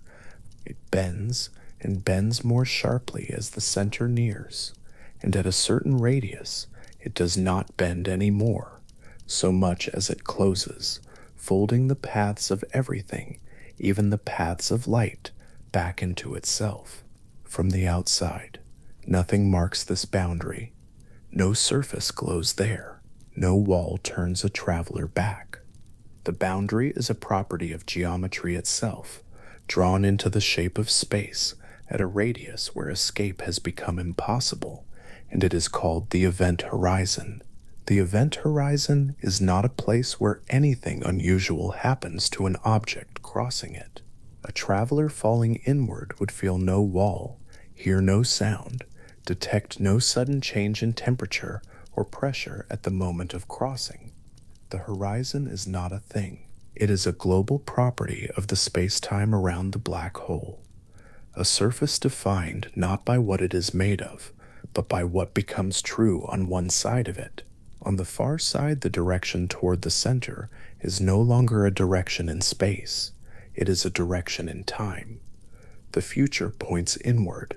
Every path leads deeper, and none leads out. The size of this horizon depends entirely on the mass it encloses.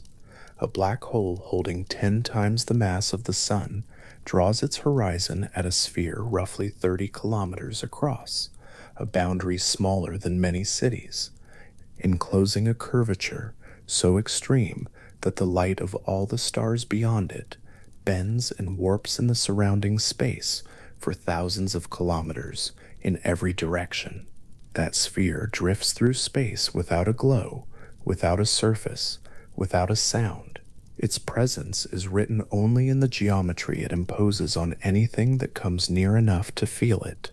The first way a black hole announces its presence to a distant observer is not through darkness, but through distortion.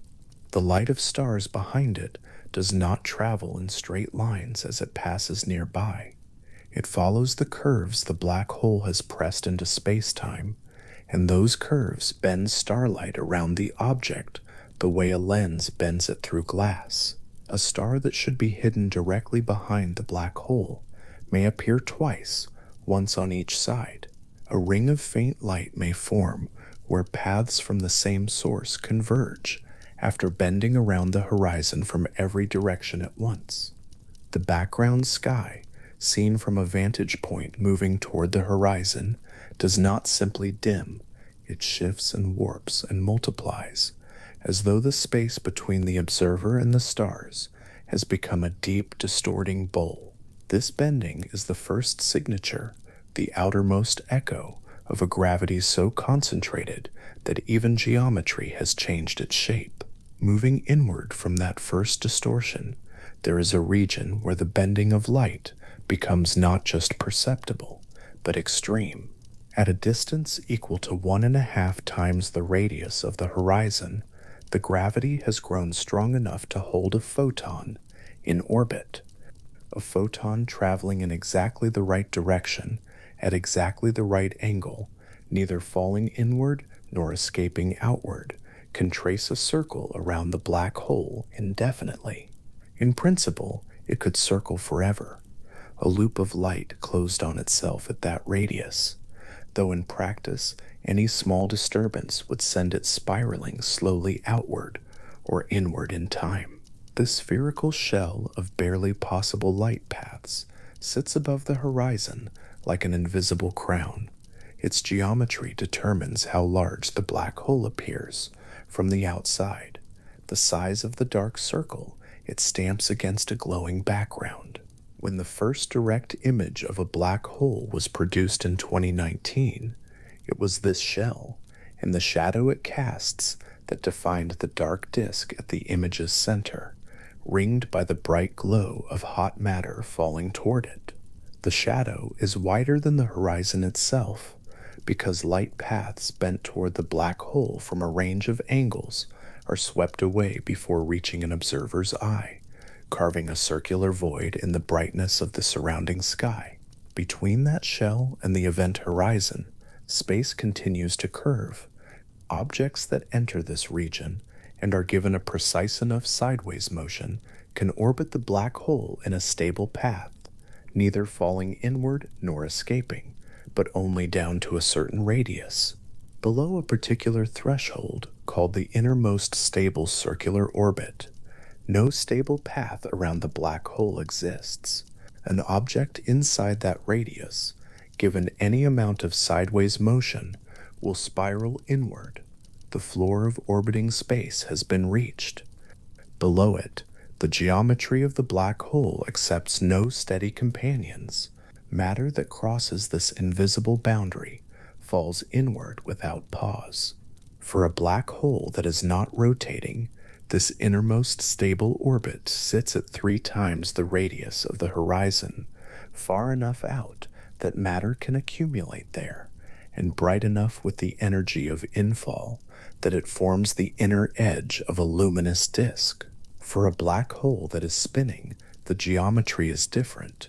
The rotation of the black hole winds space-time around itself, the way a turning spoon winds honey, and this twisting carries the innermost stable orbit closer to the horizon, sometimes much closer, depending on how fast the spin. The faster the spin, the deeper matter can orbit before being swept inside. The spin of a black hole is not a trivial detail. It changes the architecture of the space around it, compressing the region where stable orbits exist, altering the energy that infalling matter releases, and creating structures in the surrounding space that a non-rotating black hole does not possess. A spinning black hole carries with it a region outside the event horizon that has no equivalent in ordinary space. Between the horizon and a larger flattened surface that bulges at the equator and touches the poles, the rotation of the black hole has pulled space itself into motion. Inside this region called the ergosphere, the dragging of space-time by the black hole's spin becomes so forceful that no object can remain stationary relative to the distant stars, no matter how much thrust it applies. Space flows past the stationary limit the way a river runs faster than a swimmer can hold still against it. An object inside the ergosphere is carried along in the direction of the black hole's spin, not because of any force pressed against it, but because the geometry of space in that region has a preferred direction, and the preferred direction is rotation. It can still escape the ergosphere and return to the outside universe. It has not yet crossed the point of no return. But while it is inside, it is carried. In 1969, the physicist Roger Penrose described a process by which this region could be used to extract energy from the rotation of the black hole itself. If a single object enters the ergosphere and splits into 2 pieces, one piece following a carefully chosen trajectory that takes it across the event horizon, while the other escapes outward, the escaping piece can carry away more energy than the original object brought in. The energy does not come from nothing. It comes from the rotation of the black hole, which diminishes slightly each time the process occurs. A spinning black hole is in this sense a reservoir of extractable energy, enormous but finite, and the ergosphere is the gateway through which that energy can, in principle, be reached. The amount of energy stored in the spin of a large black hole can exceed the total energy released by millions of stars in their entire lifetimes. It sits there in the geometry, patient and vast, available to any process that knows how to reach it. Around most of the black holes that have been identified in the universe, there is matter. A black hole rarely exists in complete isolation because space is not empty and the gravity of the black hole pulls nearby material inward. The matter falls not straight down, but in spiraling paths, arriving with angular momentum that prevents it from simply dropping to the center directly. Instead, it collects into a disk that rotates around the black hole, flat and broad, its inner edge sitting near that innermost stable circular orbit, and its outer edge extending outward to wherever the infalling material begins. This disk is not cool and dark. Friction within the gas driven by turbulent magnetic fields causes adjacent layers moving at different speeds to drag against one another, heating the gas to temperatures that rise as the inner edge is approached. At the outer edge, the disk may glow a deep red, a dull warmth from gas still far from the horizon. Moving inward, the temperature climbs through orange, through yellow, through white. At the innermost edge, the disk glows at tens of millions of degrees, radiating not invisible light, but in X-rays, its heat so intense that the radiation itself presses outward against the inflow of new material. This inner glow is how many black holes have been found, not by any light they themselves emit, but by the radiance of the material spiraling into them, hot and compressed and moving at speeds approaching a substantial fraction of the speed of light. A black hole paired with a companion star will pull streams of gas from the star's outer layers, and those streams will feed the disk, and the disk will shine. In the X-ray sky, binary systems like this stand out clearly, a compact object blazing with the heat of stolen stellar material, its dark nature revealed by the mass calculated from the motion of the companion star it cannot hide. These systems are among the most luminous persistent X-ray sources in the galaxy, burning with the energy of tens of thousands of suns, not because the black hole itself emits, but because the act of falling toward it releases such enormous amounts of gravitational energy. As heat, the disk is not uniform, it fluctuates. The magnetic fields embedded in the rotating plasma grow and tangle and reconnect suddenly, releasing energy in bursts.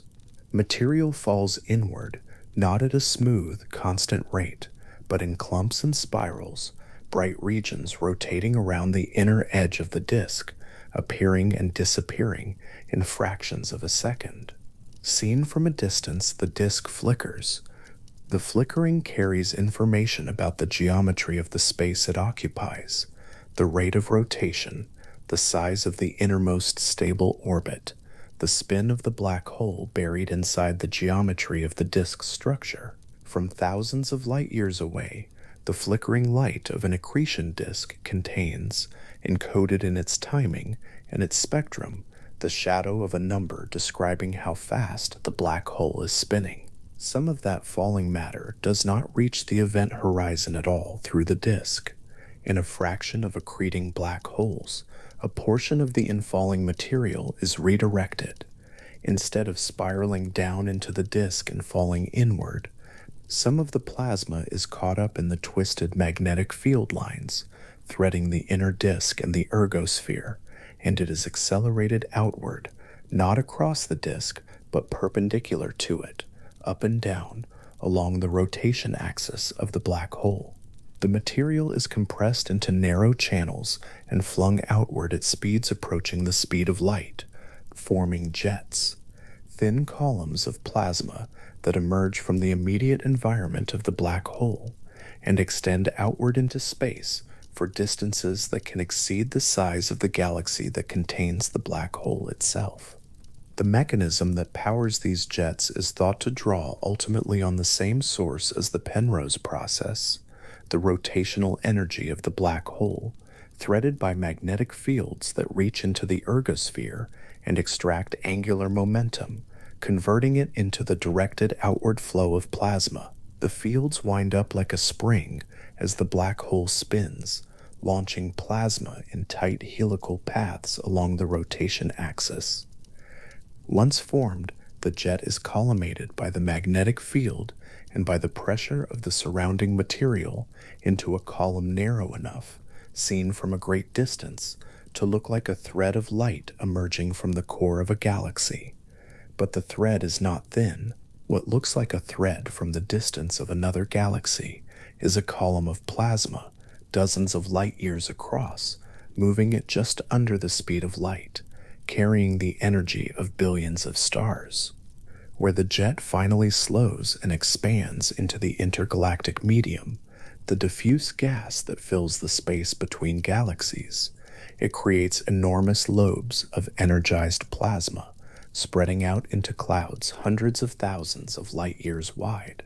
The electrons in these lobes, spiraling around magnetic field lines at high speed, emit a cold, steady glow of radio waves. From Earth, radio telescopes can map these lobes in detail, tracing the ghost of a jet that began in a region smaller than the solar system and extended outward to a volume larger than some galaxy clusters. The connection between the black hole and the farthest reach of the lobe is not a metaphor, but medial-side-fixal continuity of material, magnetic field, and momentum, linking the event horizon to structures that span a significant fraction of the local universe. Within the jet itself, the plasma is not uniform. Bright knots of higher density move outward along the jet, visible at radio and X-ray wavelengths. In some jets, these knots appear to move faster than light across the sky, not because they actually do, but because the geometry of the observation, with the jet aimed nearly toward the observer, causes the apparent positions of the knots to advance faster than light travel time can correct. This effect, called superluminal motion, was one of the first strong pieces of evidence that relativistic jets exist at all, and it is a reminder that when the angles of deep geometry are taken into account, even familiar rules about apparent position and motion become strange. A jet can persist for millions of years. In systems where the fuel supply is steady, the jet continues, channeling energy from the black hole's immediate environment outward into the galaxy and beyond. The energy deposited in this way is not without consequence.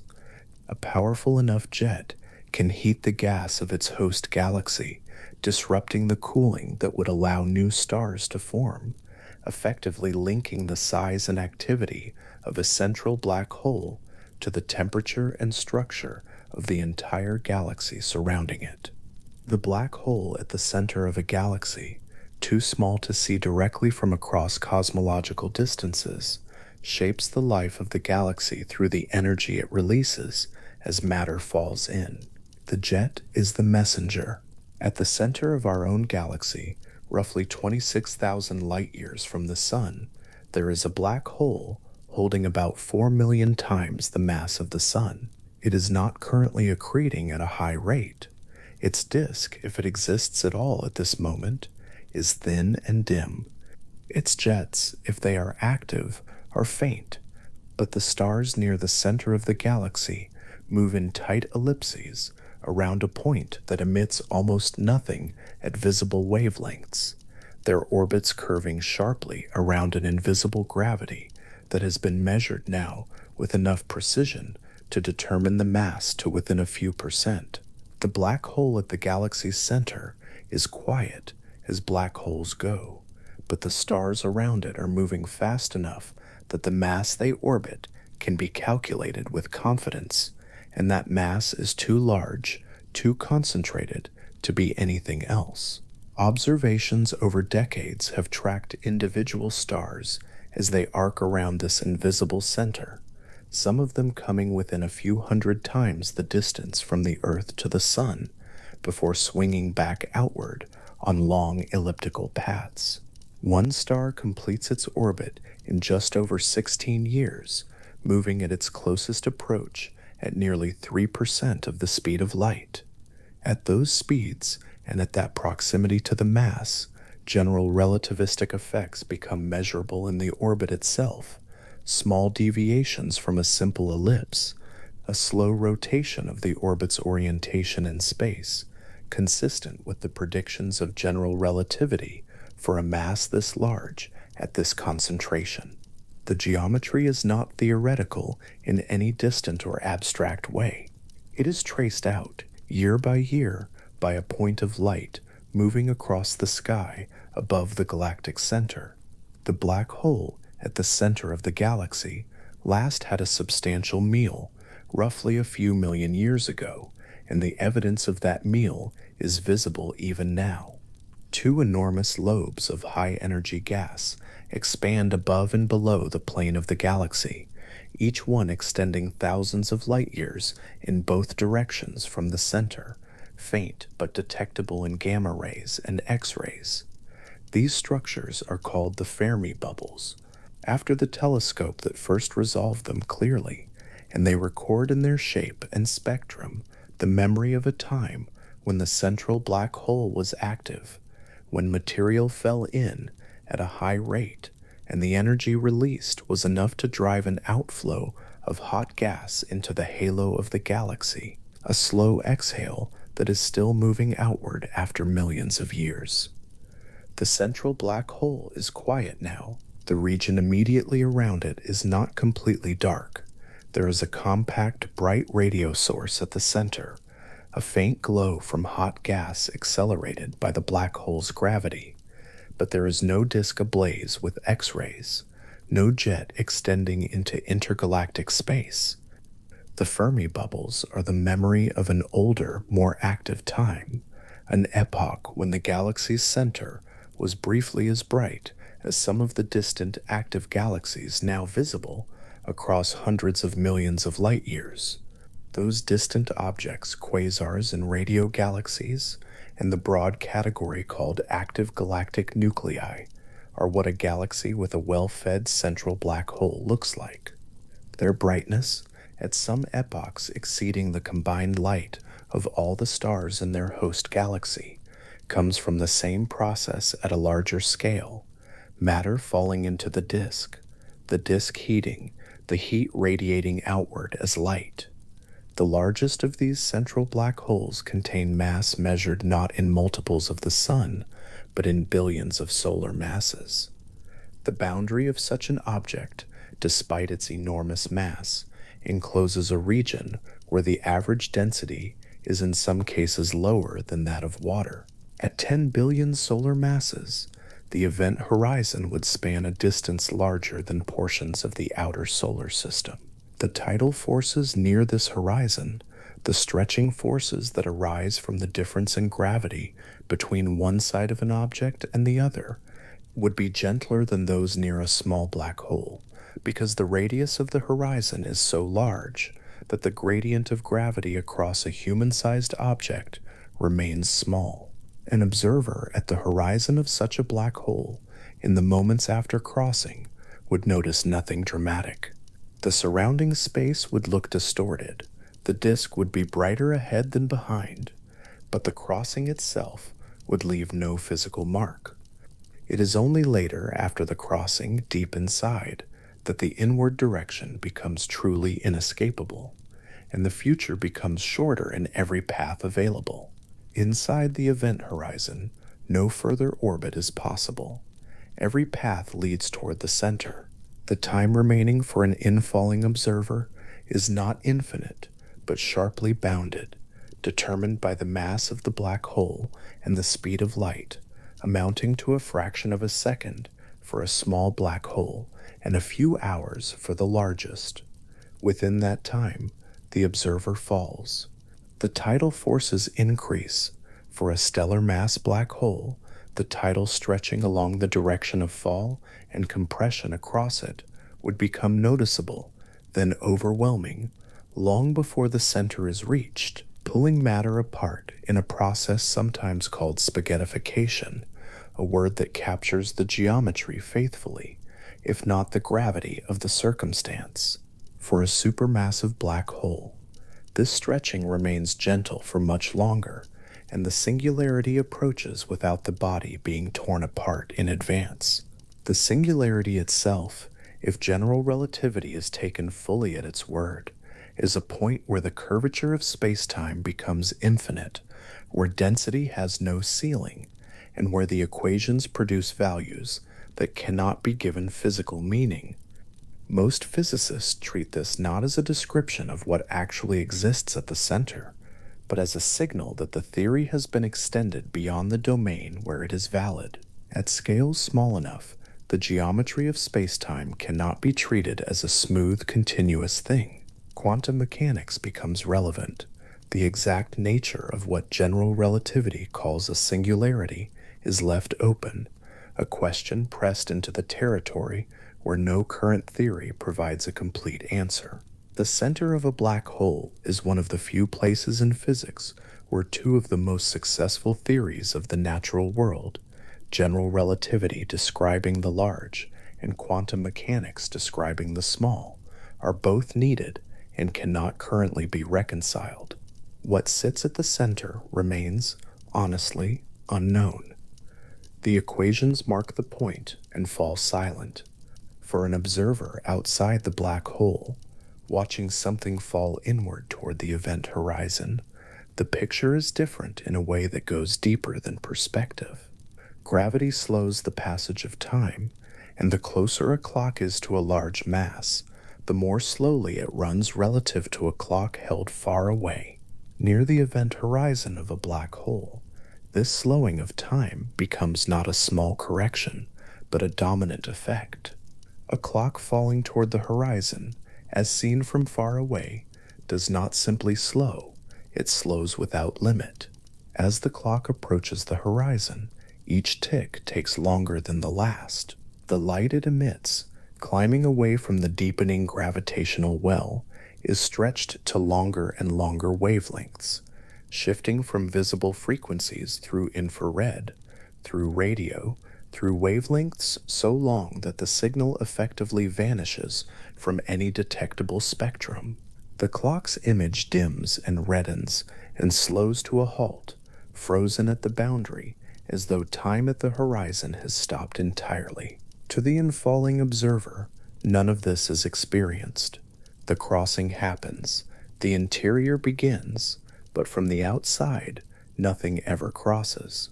The horizon accumulates images of everything that has ever fallen toward it, frozen and dimmed and redshifted nearly beyond detection, a ghost of every infalling object pressed against the boundary in the slowing of time. The event horizon is, in the perspective of the distant observer, a surface on which all of history is slowly inscribed, fading, but not gone. This is not merely a curiosity about how things appear. It connects to deeper questions about what the black hole retains of everything it has absorbed, and whether the information carried by infalling matter, the quantum states, the arrangements, the records of what was, is truly lost or merely hidden. These questions have occupied physicists for decades and are not yet settled. The horizon is the threshold of a puzzle that touches the foundations of both quantum mechanics and general relativity, and neither the puzzle nor the horizon have given way. What is known is the structure of the geometry. What is known is the disk, and the jets, and the orbits of stars around invisible mass, and the shadow cast against a glowing background by a sphere of no escape 30 kilometers across. What is known is that the event horizon is not a wall, but a geometry, a place where the future has only one direction, and that direction does not lead back out into the open dark. far out along the rotation axis of the black hole. Millions of light years from the horizon, the jet is still moving. It carries within it the momentum of the ergosphere, the energy of the spin, the memory of the disk that fed it material from across the galaxy. By the time the jet reaches the intergalactic medium, it has crossed distances that dwarf the galaxy that contains its source, and it spreads there into wide, faint lobes, cooling slowly into radio light. The electrons spiraling in the magnetic field radiate a faint, steady glow that radio telescopes across the surface of the Earth have mapped in detail. The connection from those faint lobes back to the black hole at the center is continuous, traced through the lobe and the cocoon and the narrow column of the jet itself, back through the disk, back through the innermost stable orbit, back to the region inside the photon sphere where light can barely circle, back to the boundary where escape becomes impossible. The black hole itself emits nothing. It is the surrounding structure, the infalling matter, the heated plasma, the magnetic field lines wound into the ergosphere that speaks. The jets are that speech extended to cosmological scales, a thread of plasma connecting the smallest stable region of space to the largest structures formed by any single object in the universe. No glow marks the event horizon. No surface stands there to be seen. Only the geometry, bending light from everywhere else, stamps its shadow onto the background and declares itself by the shape of the darkness it carves, a circle where stars should be, but are not, quiet and precise, and from any distance, large enough to take it in, entirely still. The accretion disk rotates, the jet moves outward, the surrounding stars follow their long, slow orbits. And at the center of it all, inside the radius where the future has only one direction, there is a silence that does not echo, a depth that does not reflect, a geometry that has been folding inward since the first matter fell through the threshold and found no path back out.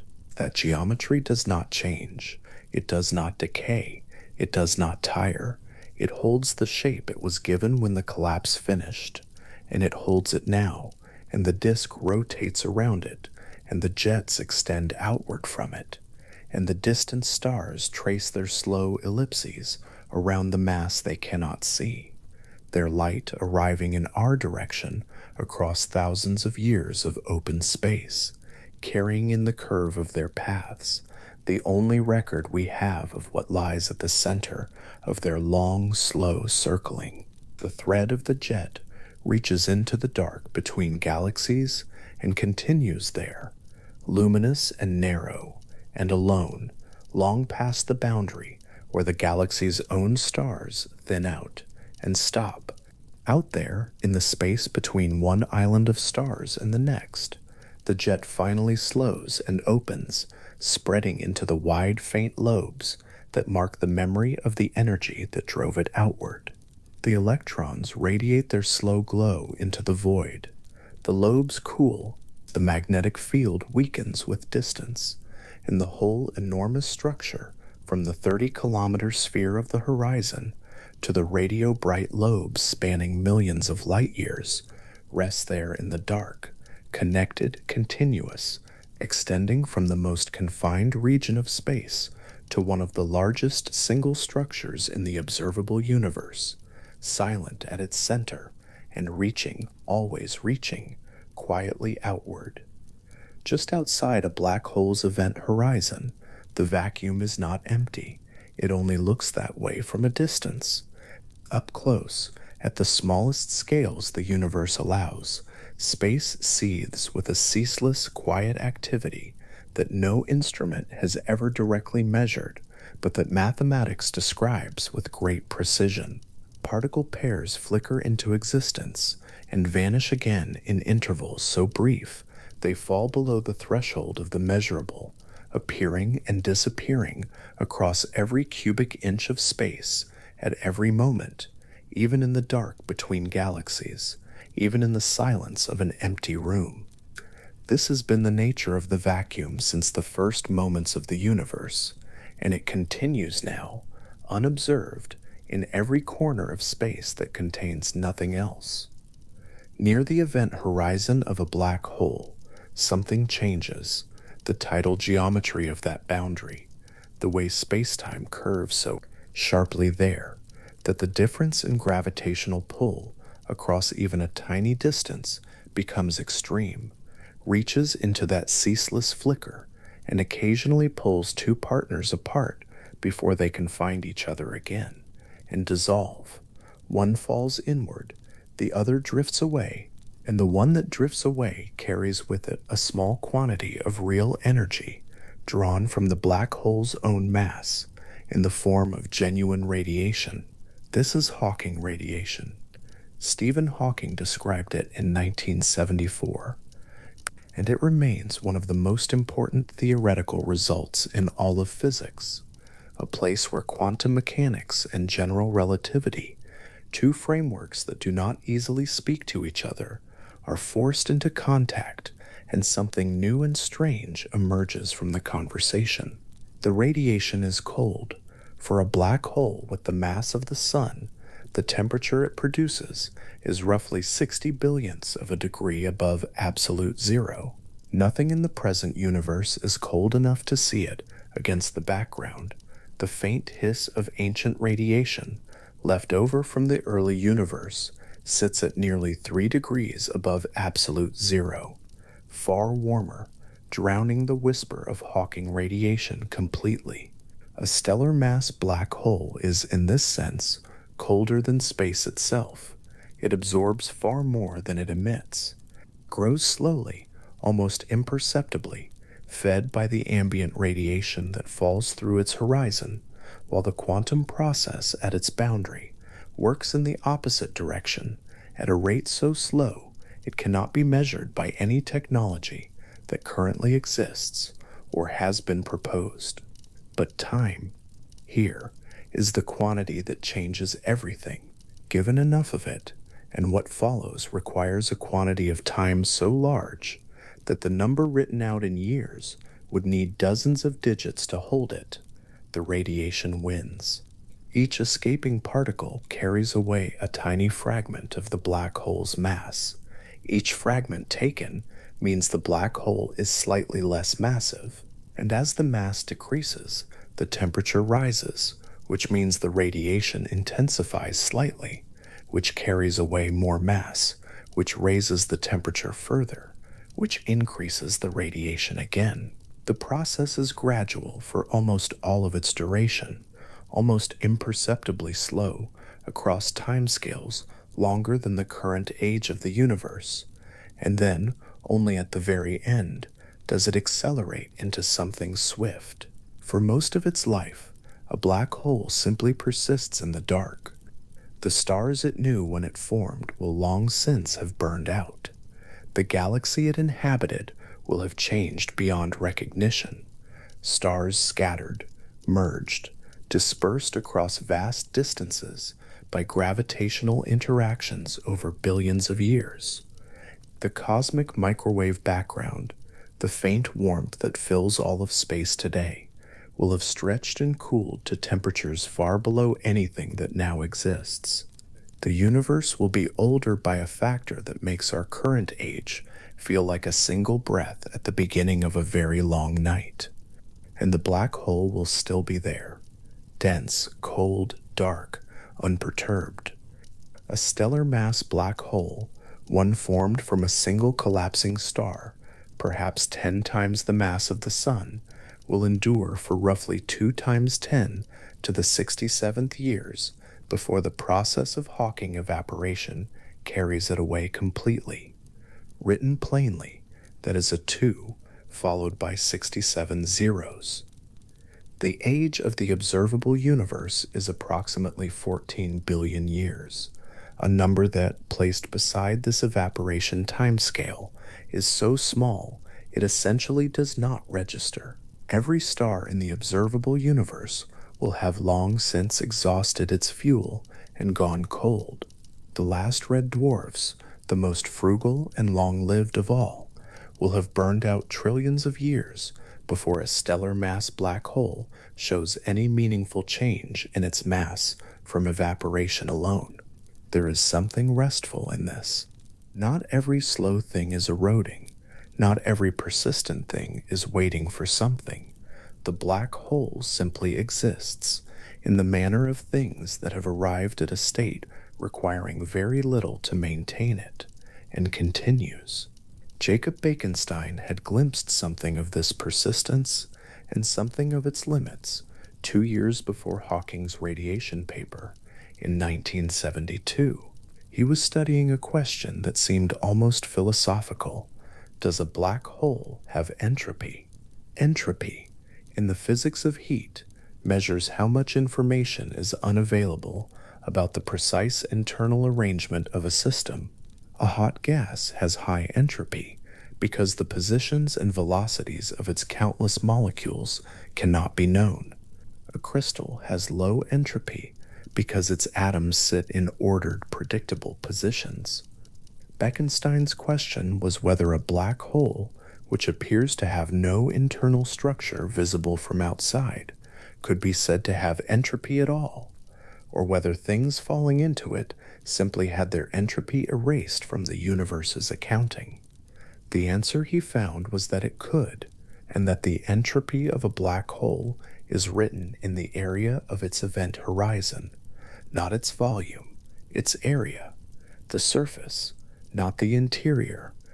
Each small patch of the event horizon, each area equal to roughly the square of the Planck length, the smallest meaningful unit of distance in physics, a scale so small it makes the nucleus of an atom look vast, encodes one bit of information about everything that has ever fallen through.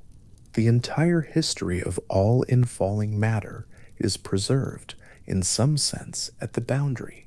Nothing is erased. Nothing is lost from the universe's total ledger. It is stored in the geometry of the horizon itself, in a script written at scales far below anything that has ever been observed. Hawking's calculation confirmed this. When he worked out the thermal properties of the radiation escaping the horizon, the entropy formula Bekenstein had proposed fell naturally out of the mathematics. The two results fit together precisely, and from that fit a new branch of physics grew, black hole thermodynamics, which treats the horizon as a surface with a temperature, and entropy, and laws of change that mirror the classical laws of heat. The entropy of the event horizon is proportional to its area. The area is proportional to the square of the mass. So as the black hole loses mass through evaporation, its surface area shrinks, its entropy decreases, and its temperature rises. These three quantities, mass, area, temperature, change together, slowly, across the vast span of the evaporation, and this gives rise to a question that has not been resolved. When matter falls into a black hole, it carries information. The precise quantum state of every particle, its spin, its charge, the details of its wave function, is part of the total informational content of the universe. In quantum mechanics, this information cannot be destroyed. The universe's evolution is at the quantum level fully reversible in principle. Given the final state of any system, the laws of physics allow the initial state to be reconstructed. Information is conserved the way energy is conserved. But Hawking radiation, as Hawking originally calculated it, appears to be purely thermal, a featureless glow with a temperature and nothing else, carrying no imprint of the specific matter that fell in. If a black hole evaporates completely, and the radiation it emits is truly thermal and carries no encoded record of what fell through, then the information about all that infalling matter is simply gone. The quantum state of everything that ever crossed the horizon is erased. This is the information paradox, and it is one of the deepest open questions in theoretical physics. On one side stands general relativity, which allows matter to fall through an event horizon and suggests the information is simply hidden inside, inaccessible, but not destroyed. On the other side stands quantum mechanics, which forbids information to be destroyed under any circumstances. Both frameworks are among the most precisely tested theories in all of science. Both cannot be entirely right in this situation, and no one has yet found the deeper framework within which both are recovered as limiting cases. Several proposals have been made. One is that the radiation is not quite thermal, that it carries subtle correlations, encoding the quantum state of all infalling matter, but in a form so scrambled and delicate that it is effectively undetectable in practice. The information escapes encoded in tiny, almost imperceptible patterns in the radiation over the full course of the evaporation, released across timescales that beggar description. Another proposal, more drastic, suggests that the event horizon is not the smooth and unremarkable surface that general relativity describes for a freely falling observer, but a region of intense quantum activity, a firewall that would destroy any infalling observer before they cross the boundary. This was proposed in 2012 and generated considerable disagreement, which has not since been fully resolved. The honest account is this: no one knows. The question stands. It is not a failure but a marker, a place where two great well-tested frameworks press against each other, and what lies beyond the contact is still being found. There is something fitting about resting at that edge, not in agitation, but in the way that one rests at the boundary of something large and dark and deep, knowing it continues far beyond what can be seen from here, and finding that continuation peaceful rather than troubling. The evaporation continues across all this uncertainty, regardless. There is a class of black holes for which the question of evaporation is not theoretical, but almost immediate, or at least immediate in cosmic terms. Primordial black holes are not the remnants of stars. They formed in the first second after the Big Bang, in the hot and turbulent plasma that filled all of space, in places where the density happened to be slightly higher than the surrounding average. That slight excess was enough.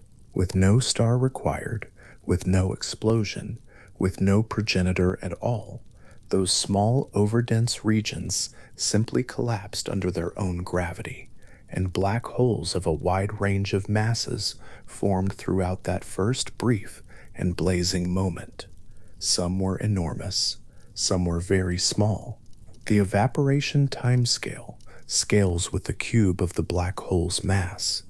A black hole with twice the mass takes 8 times longer to evaporate. A black hole with half the mass evaporates in 1/8 the time. This scaling means that for small enough masses, the evaporation timescale falls within the age of the universe, meaning that primordial black holes below a certain mass threshold would have already evaporated completely by now, vanished into radiation that has long since dispersed into the general hiss of the cosmic background. That threshold sits at roughly 1 trillion kilograms. Heavier than that, a primordial black hole would still be evaporating now, somewhere in the dark. Lighter than that, it would be gone. The final moments of an evaporating black hole are the inverse of all that preceded them. The mass has been worn down over unimaginable time to near Planck scale, a mass so small it is difficult to name in terms of anything familiar.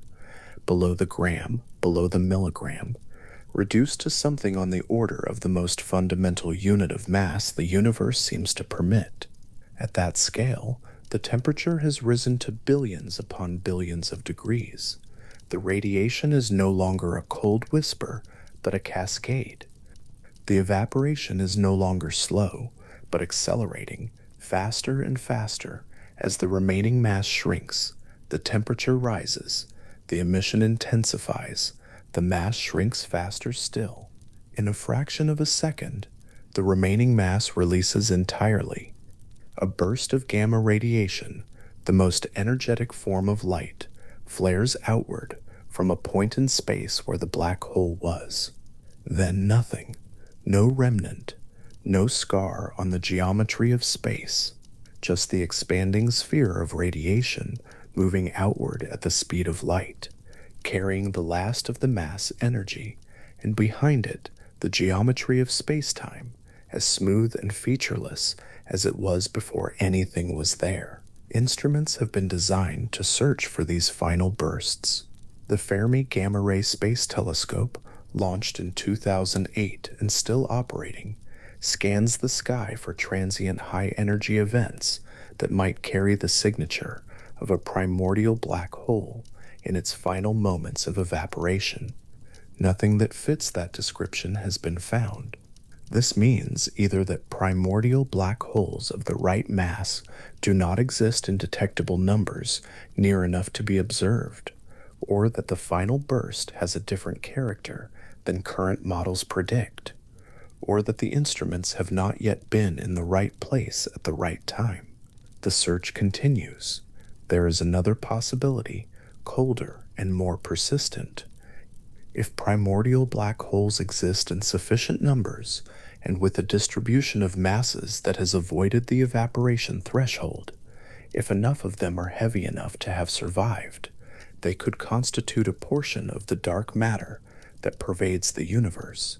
Dark matter is the name given to whatever gravitational influence holds galaxies together, shapes the large-scale structure of the universe, and contributes roughly 5 times as much to the total mass of the cosmos as all the ordinary matter made of protons and neutrons and electrons. It does not emit light. It does not absorb light.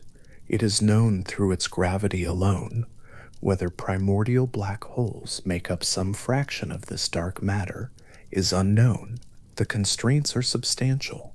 There are mass ranges that have been tested and ruled out, windows of mass, where primordial black holes could account for all of the dark matter that have been partially closed by observations, and ranges that remain open.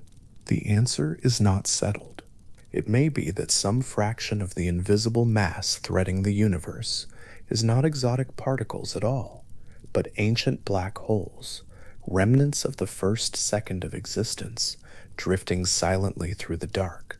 Time now to follow the scale downward, not to the small, but to the distant future. Let the current age of the universe pass. Let it pass 1,000 times over, 10,000.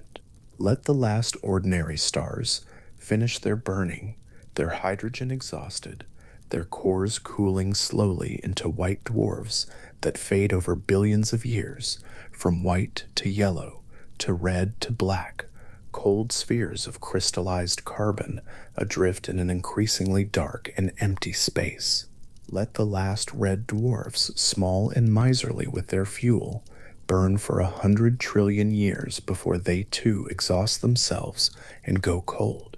Let the galaxies slowly disperse as gravitational interactions over immense timescales scatter stars into intergalactic space, until the structures we know as galaxies have dissolved into loose dark halos of dead stellar remnants drifting through expanding space. What remains is largely dark matter, whatever its nature, and the remnants of ordinary matter, cold dead stars, neutron stars, black holes, and the faint warmth of ancient radiation stretching toward absolute zero as space continues to expand. The black holes persist. They are, at this stage, the most massive concentrated objects remaining in the universe.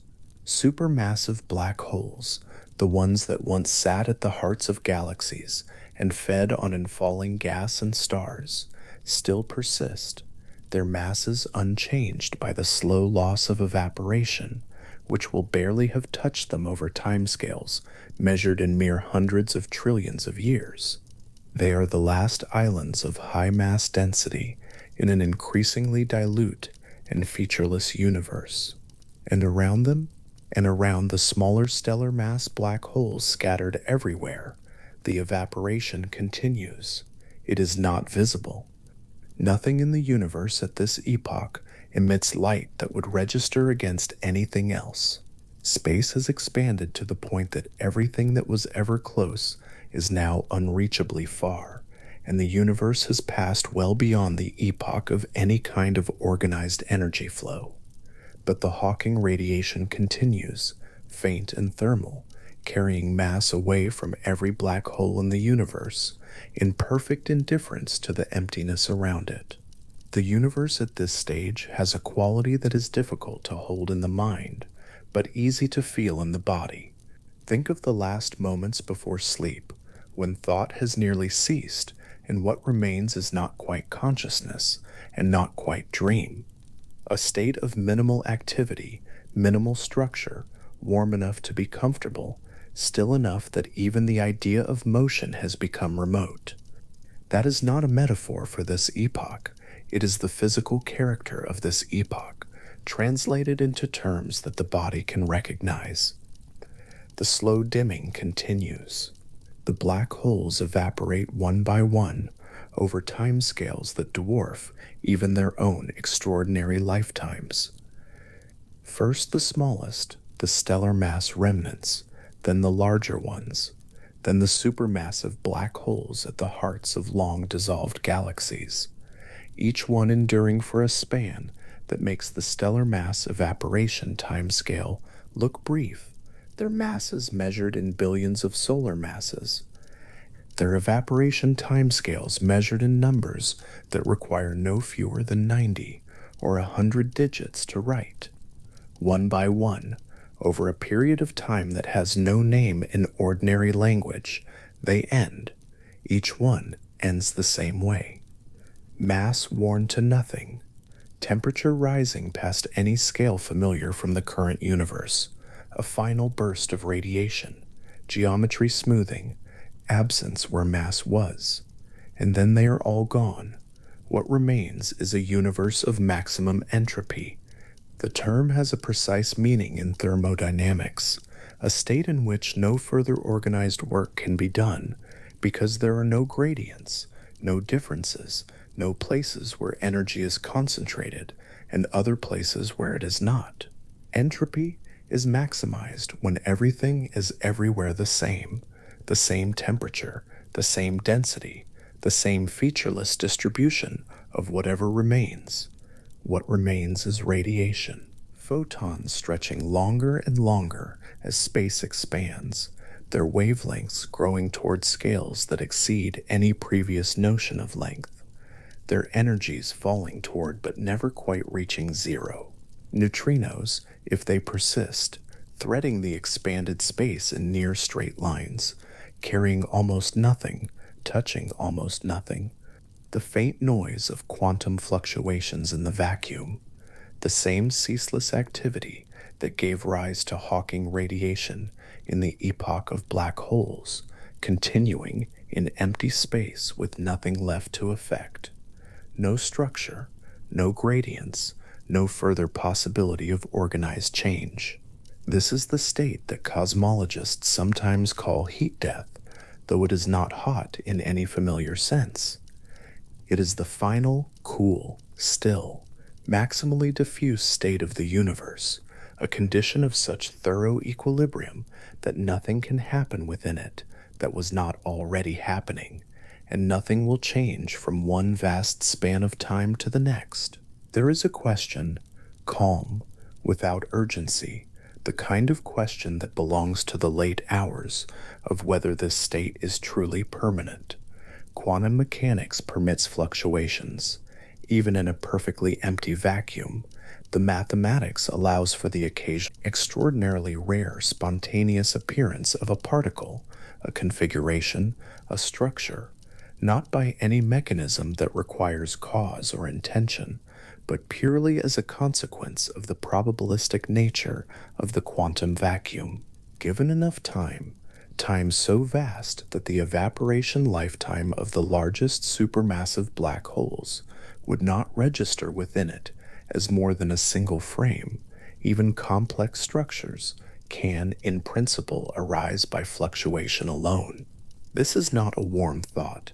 It is not meant to be. It is simply the place where the mathematics leads and the honest account of what the equations say when followed to their end. Whether such fluctuations constitute anything meaningful, whether a universe that can spontaneously fluctuate into a brief ordered state before dissolving again is in any useful sense alive or active, is a question that belongs to philosophy as much as physics, and it has no settled answer. The black holes are long gone by then. Their entropy, once encoded in the areas of their vast event horizons, has been released into the photon bath, distributed across the universe's entire expanded volume, indistinguishable from everything else. The information carried by every particle that ever crossed every horizon, whatever form that information takes, has been returned to the general state of the universe, whether recoverable in principle or not. The iron in a collapsing star's core, the light from a companion star pulled across the darkness, the virtual particle that found itself separated from its partner by the geometry of a horizon and drifted away as something real. All of it has gone where everything goes, into the slow, featureless, still expanse that is all that remains when all the local concentrations of order and energy that briefly existed in the universe have finished their long, slow dissipation. Return now to something smaller, something closer, a single virtual particle drifting away from an event horizon, not in the far future, but now, in the current universe, in the vicinity of some black hole thousands of light years from here. It escapes. Its partner fell inward. The escaping particle carries a quantity of energy drawn from the black hole's mass, so small that no unit in common use conveys it with any meaning. It moves outward at the speed of light, through the curved space-time near the horizon, through the more gently curved space further away, into the open dark. It will travel for a very long time. It will cross distances that dwarf the distance between galaxies. It will outlast the stars. It will still be moving when the universe has cooled far below its current temperature. It carries in its nature, its frequency, its polarization, its quantum state, some residue of what gave rise to it, a specific event, horizon with a specific temperature, which had a specific mass, which arose from a specific collapse, which began with a specific star burning through its fuel in a specific region of a specific galaxy at a specific time. Whether that residue constitutes a recoverable record, or whether it is scrambled beyond any possible reconstruction, is the information paradox, still unresolved, carried forward in the quiet flight of a single particle moving through an emptying universe. There is no urgency in that. The particle moves at the speed it moves. The question remains open at the pace it remains open. Both are, in their own ways, examples of something the universe does with great patience and no apparent concern for resolution, persist.